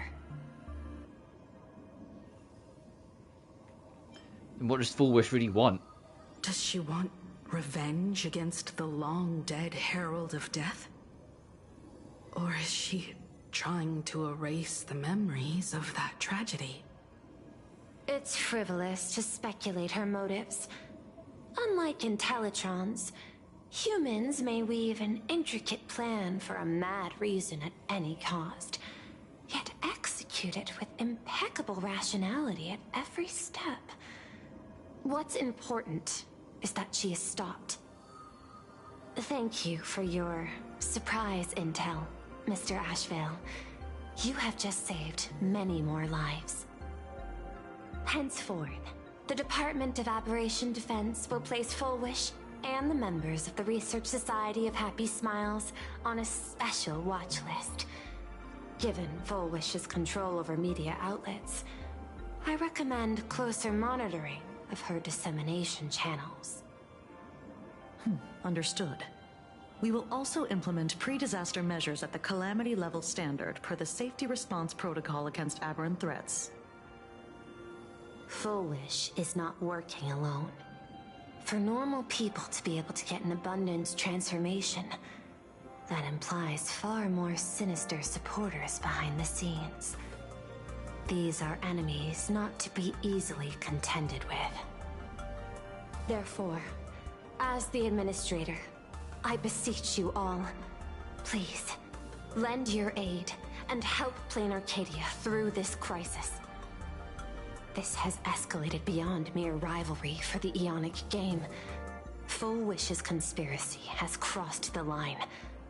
This situation's 100 times more dire than the Herald of Death incident 15 years ago.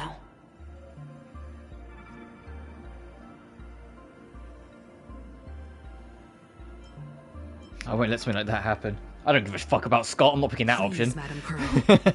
This is my homeworld, and I won't allow the tragedy to repeat itself. Besides, there may be an even greater conspiracy behind all this. As a Nameless, it is my duty to see it through to the end. Indeed, there are old scars and fresh wounds to settle. For the way she toys with life, and the taste of that flesh, Full Wish must be held accountable once and for all. You have my eternal gratitude. I won't forget this bond from our shared trials. Now then, I shall prepare an action plan, as well as share relevant information with General Yao Guang. The seed of abundance planted by Full Wish must be uprooted and eradicated as soon as possible.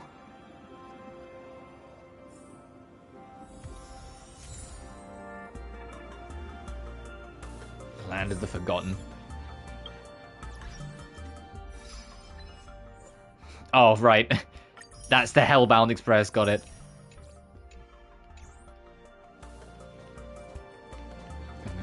Before we do this, I'm going to take a quick bathroom break, and then we will wrap this up, because I think we're near the end. I think we're going to talk to everyone. It will do its teaser for next time, and then we're done. But I've been, like, sitting here for, like, the past 10 minutes, like, I need to go. So, BRB, guys.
I'm back. Let's see this through.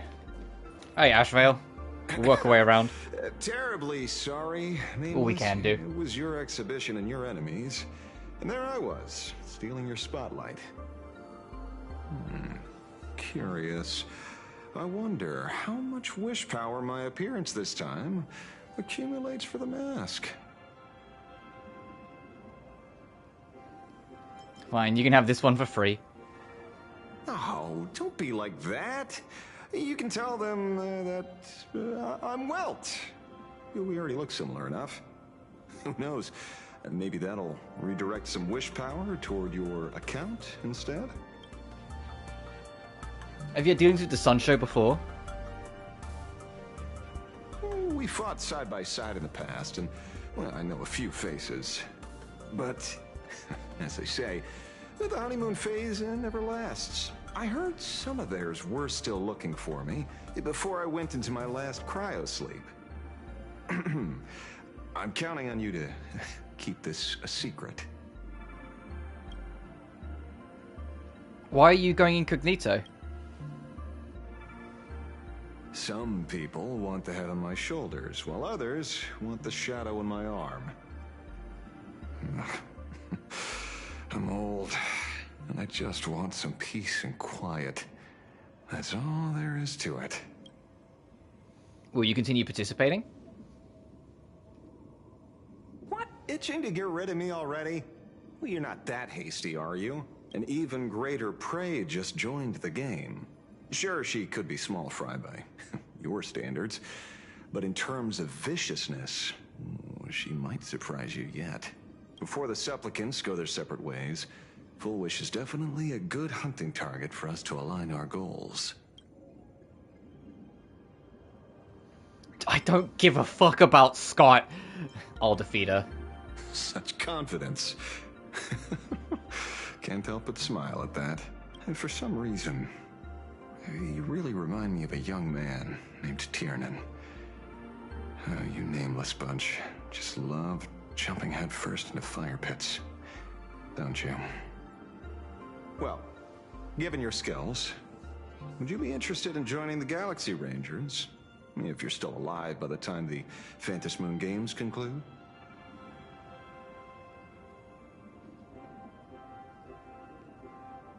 I'll always be a part of the Astral Express. Good answer. I apologize for my presumptuousness. After all, becoming a ranger comes with loss, suffering, and vengeance. In that case, I will take back my words. Young Nameless, may you never have to tread the path of a ranger.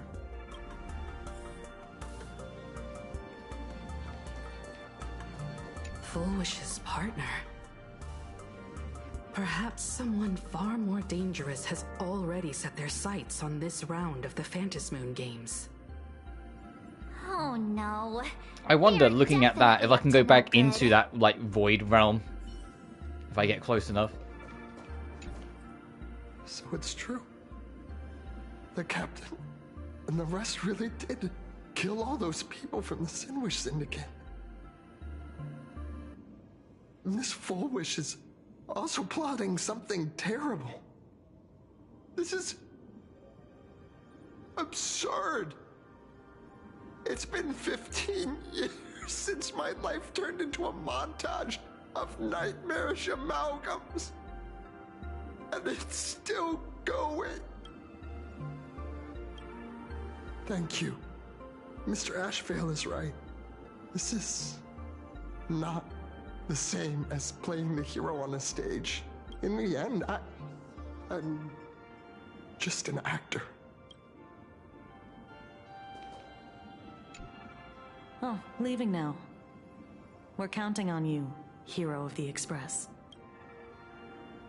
You seem fairly relaxed. Because it's just another Phantom Moon Games for me. Check the records in the Ministry, and you'll see. Save the mythological times. They always end up in a huge mess, without fail. Maybe that's precisely why AHA designed it this way, so they can watch humanity stumble over arbitrary obstacles we impose on ourselves and others.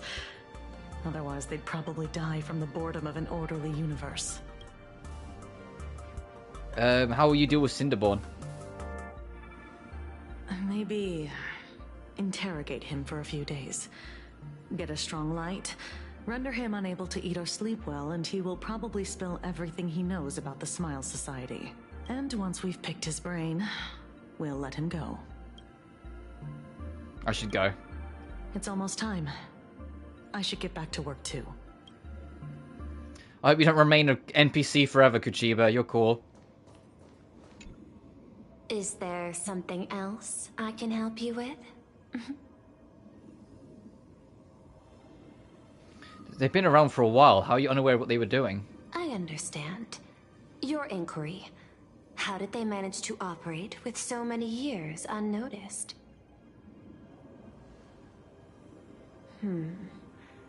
I had put them on a temporary watch list before, due to significant decreases in crime rates in certain regions.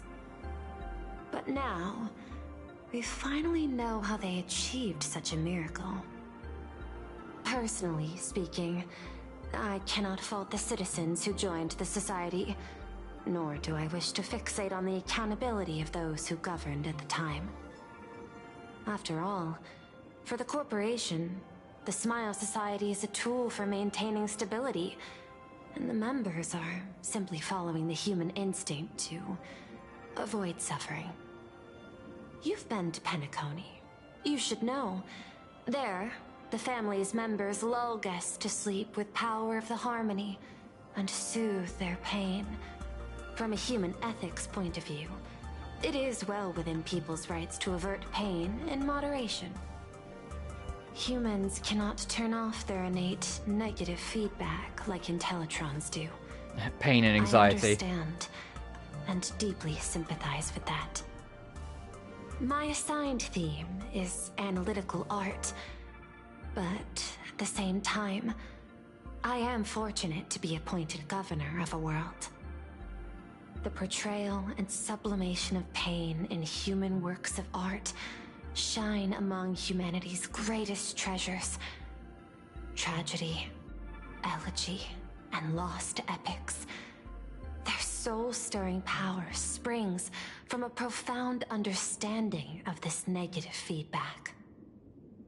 This so-called happiness surgery does more than just obliterate people's perception of pain. It strips away human complexity and turns what was dynamic and brilliant into a monotonous blotch. To me, governing this world is like creating a painting. My vision is to maintain the diversity of life forms and preserve their potential for growth and change. The Research Society has disrespected my work. Thus, my duty and theme have become one and the same. I will do all that I can to cleanse the misguided strokes of the Research Society from this land. Thank you again for lending your aid, Nameless. I will begin extrapolation of our next steps now.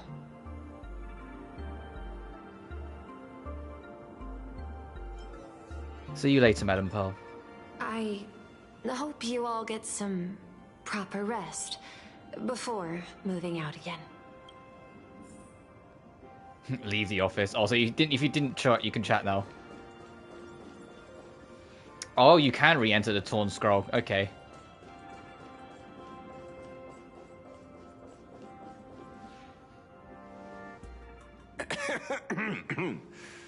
You know, I'm not here to be an ornament. Assessment. You have something to ask me, Mr. Ashvale. Well, lately, I've been on an extremely lucky streak. Be it Full Wish or Magnus, the leads practically gained sentience and came to me one by one. Luck is also an important part of one's toolkit. Wouldn't you agree? I'm beginning to think you're the one behind it all. You tasked me to investigate the Society and protect the Astral Express, which all led to me unleashing my shadow on those people. Just so you can confirm your hypothesis. You had everything planned out since the beginning, hadn't you? If I answer yes, would it wound your ego? Perhaps. Yes. I paved the way for your investigation, leading you straight to the suspects. Through you, I confirmed my suspicions about the Research Society. However, the question of abundance transformation remains a thorny issue for me. Fortunately, there's a ranger who specializes in confronting such abominations, having lived in long seclusion within Planarcadia. But you know, the shadow sealed inside my arm can be very dangerous. Simply removing the nail can cause it to stir and resonate with the fragment and fissure.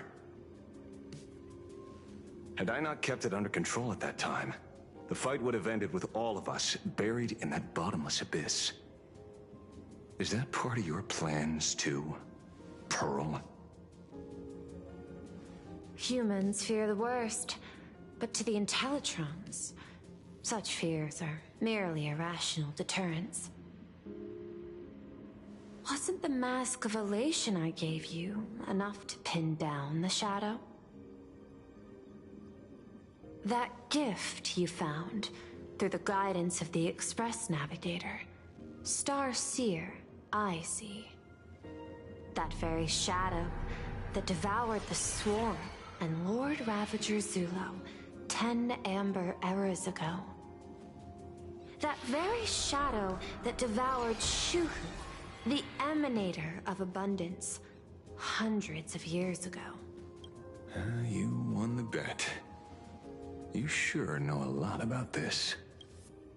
Please, allow me to correct you. My ethical parameters prohibit engagement in probabilistic gambits. Accordingly, I operate by acquiring sufficient information to ensure zero margin for error.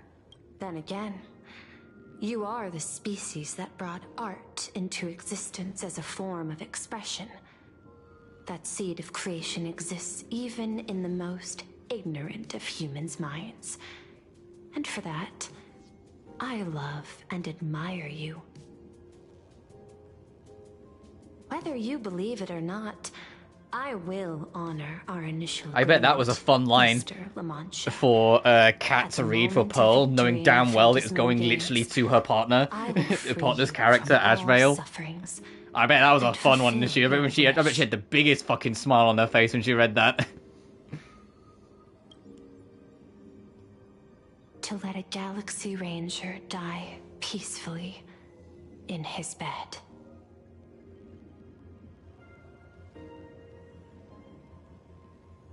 In that case, I will continue to fight for you, my lady.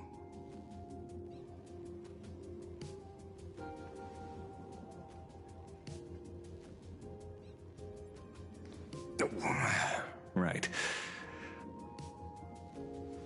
You mentioned several times wanting to replicate the works of Graphia. I don't know much about art, but I was considering that, despite the lack of artistic quality in your strokes when sealing those fissures today, to the people of this world, your creation is just as important as the works of Graphia. Not a single innocent soul was lost on this day because of your protection. Looking back to the ancestral painter of the Cinderth Age, do you truly think she cared about the artistic value of each stroke when she created world and canvas?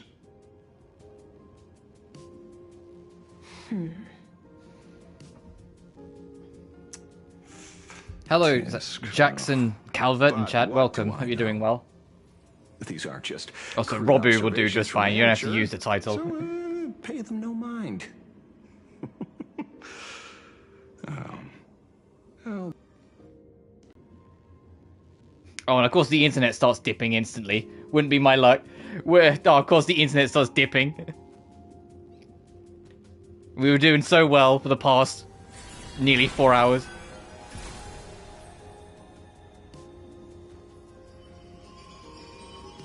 Oh. Oh! Are we good? Moments later, in some corner of the city. We meet again. Oh, hey, Ashley Silverwolf. Detective. Is Silverwolf gonna finally get It's our hard mask? to believe that I came back for you, especially after learning that you wanted to sell me out to Pearl. I gotta thank nature's gift. The 6.1 billion credits reward has appeared again. Fortunately, I bypassed you and struck a deal with that Intellitron instead. Regrettably, my current bounty stands at 0. Do you always turn your customers over to the police? How impressively short-sighted. No wonder your clientele is so small. Speaking of short-sightedness, no one rivals the Stellaron Hunters, aka Destiny's slaves, isn't it? You are all fated to march toward the finality, and nothing can stop you. On the contrary, there are many paths for us, as long as that person can see. In other words, he can't see the trajectory of your destiny in this world during this mission? Take a guess. I've heard about what befell Euphorius. The war among the Eons is now inevitable. Whether it's the IPC or the Express, they are fighting for an uncertain future. And in the world where the elation is the center of attention, there will eventually be more than one Eon interfering. Even a Destiny slave would not be able to see the path ahead. Keep guessing. We're getting pretty close. Enough of your games. I'd say it's not too late to rename the planet Adlevin. It's still too early to despair, old man. I came prepared, but I could use a helping hand. 30 million credits. Pay or die. Come on, give your friend a discount, will ya? Say 0 credits? I ain't your friend. I meant him. It's been a while, Ying Shing. Oh, so he just knows who Blade actually is, huh? It's been too long. Actually, I guess that makes sense.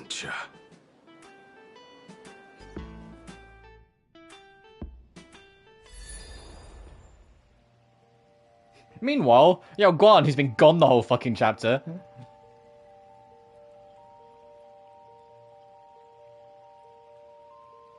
I knew it. There must be an explanation for the unusual fate of this world. Though I lost sight of the sparrow, I discovered a mysterious tree. I finally found the heart of the Phantasmoon games, thanks to this little birdie. Mr. Sunday, do you sense me? There's no reaction from the bird. What's wrong with it? Hello? Is anyone there? Can I get somebody here? No one's here. No one. That's a lie. I saw a pretty girl hiding right here through the bird's eyes. Who are you? That's none of your business. None of your business. If that's how it's going to be, then I'm done playing nice here. If my eyes weren't playing tricks on me, the ancient tree here must be the ambrosial arbor of abundance, yes? Little girl, are you going to keep playing hide and seek, or will you come out and have a proper conversation with me?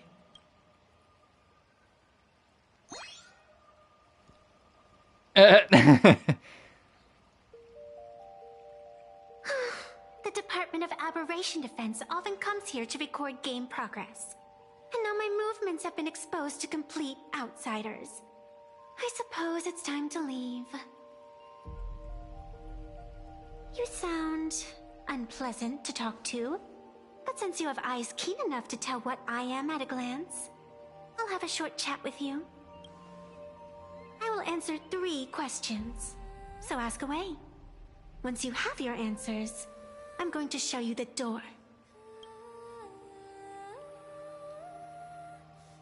I wanted to question why the Joy Seeker would permit the ambrosial arbor of abundance to take root in a world they had blessed.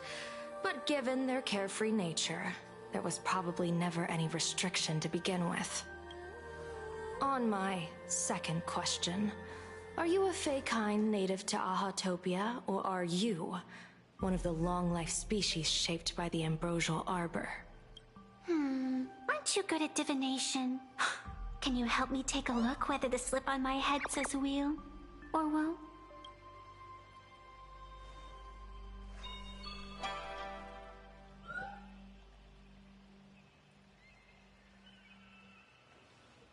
There's nothing on your head except your ears. And that itself is the answer. I am the arbitrator who determines the outcome of the Phantom Moon Games. I am the raging waves of joy, and the living pulse of this world. Diviner of the Xianzhou, the weal and woe you behold are but a single petal fallen from my hand. It blooms with the morning, and withers by evening, reducing to dust in a fleeting moment. My true form is the Panarch Elwood, the embodiment of instant and eternity.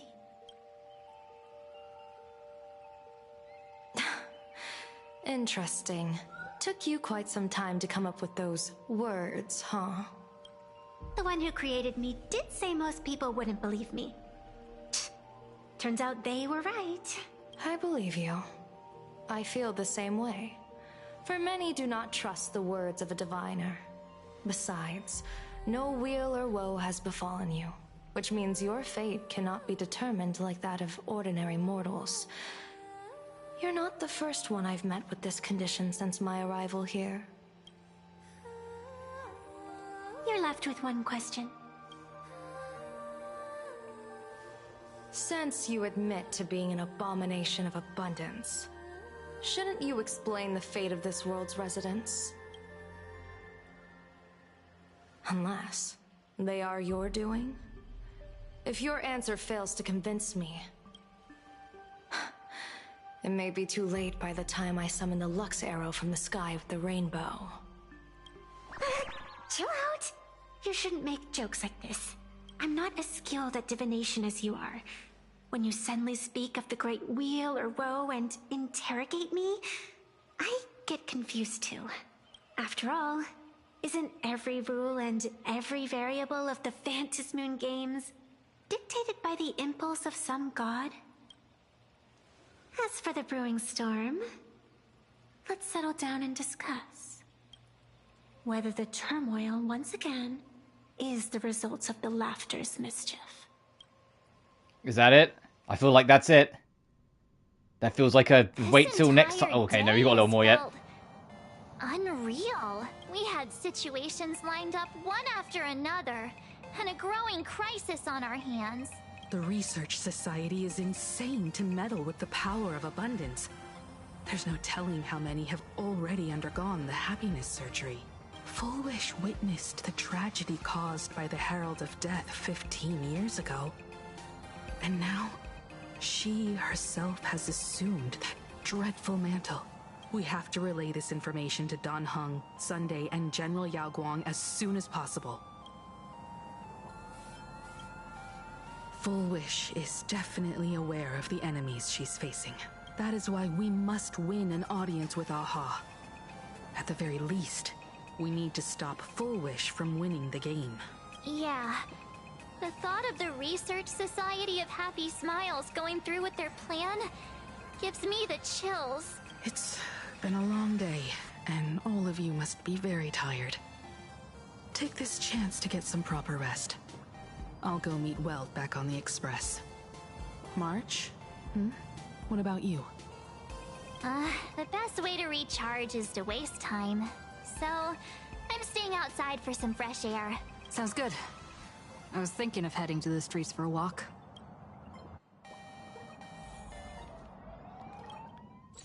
Oh no, this is suspicious. Take a stroll through the streets. Hey, I'm too tired to join. This is suspicious. What you're leading me to? Hey there, all the smarties and dummies, children and adults, fools and... Now that everyone Has made their appearance, no need to keep further secrets what you can. as a spark Must grow to a wildfire. as an extra one of these.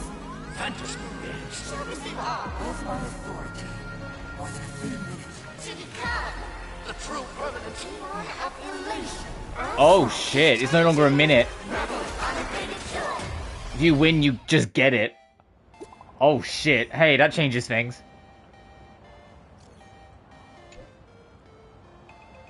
Rankings of the 8. No information on called supplicants to the corresponding master currently restricted. 5th, Sparksy. 4th, Daybreak. 3rd, Pearl, yet to be called. That's what's going to possibly not temporarily taken away. Public. Probably. Wait, do you get probably ashamed of losing? Supplicant, current ranking. What the fuck? Oh no, that's Silver Wolf. That's Silver Wolf. After further review, been found ineligible for the games. The Raccoon Master has been banned. Going to say it's banned to be lifted on the 25th. Customer service now. I need live support now. So I inform you at customer service only right now. Please hold. Ha, just kidding. Were you startled? A fair warning. Things about to get dicey. Yep. Silver Wolf is joining. Oh, yep. How do you hack Silver Wolf? Did you hack the account? That's going to be 6.1 billion yen, and I'll tell you. Hello? Ashvale, number 1, me. Yeah, oh, Silver Wolf next time. Oh, I'm looking forward to it. Drops up the latest. See you in the next update. And now is it over? Yep. See, it's not just for a minute. They're going to become the permanent new one. That's... Ooh. And Ashvale can now visit. Jesus Christ, how much shit? Hidden Pearl. Alright, later! Fucking hell!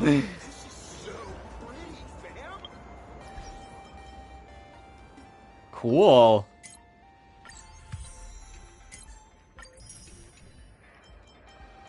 I'm surprised they kind of solved away. So I'm gonna just clear off my notifications. It's gonna annoy me. The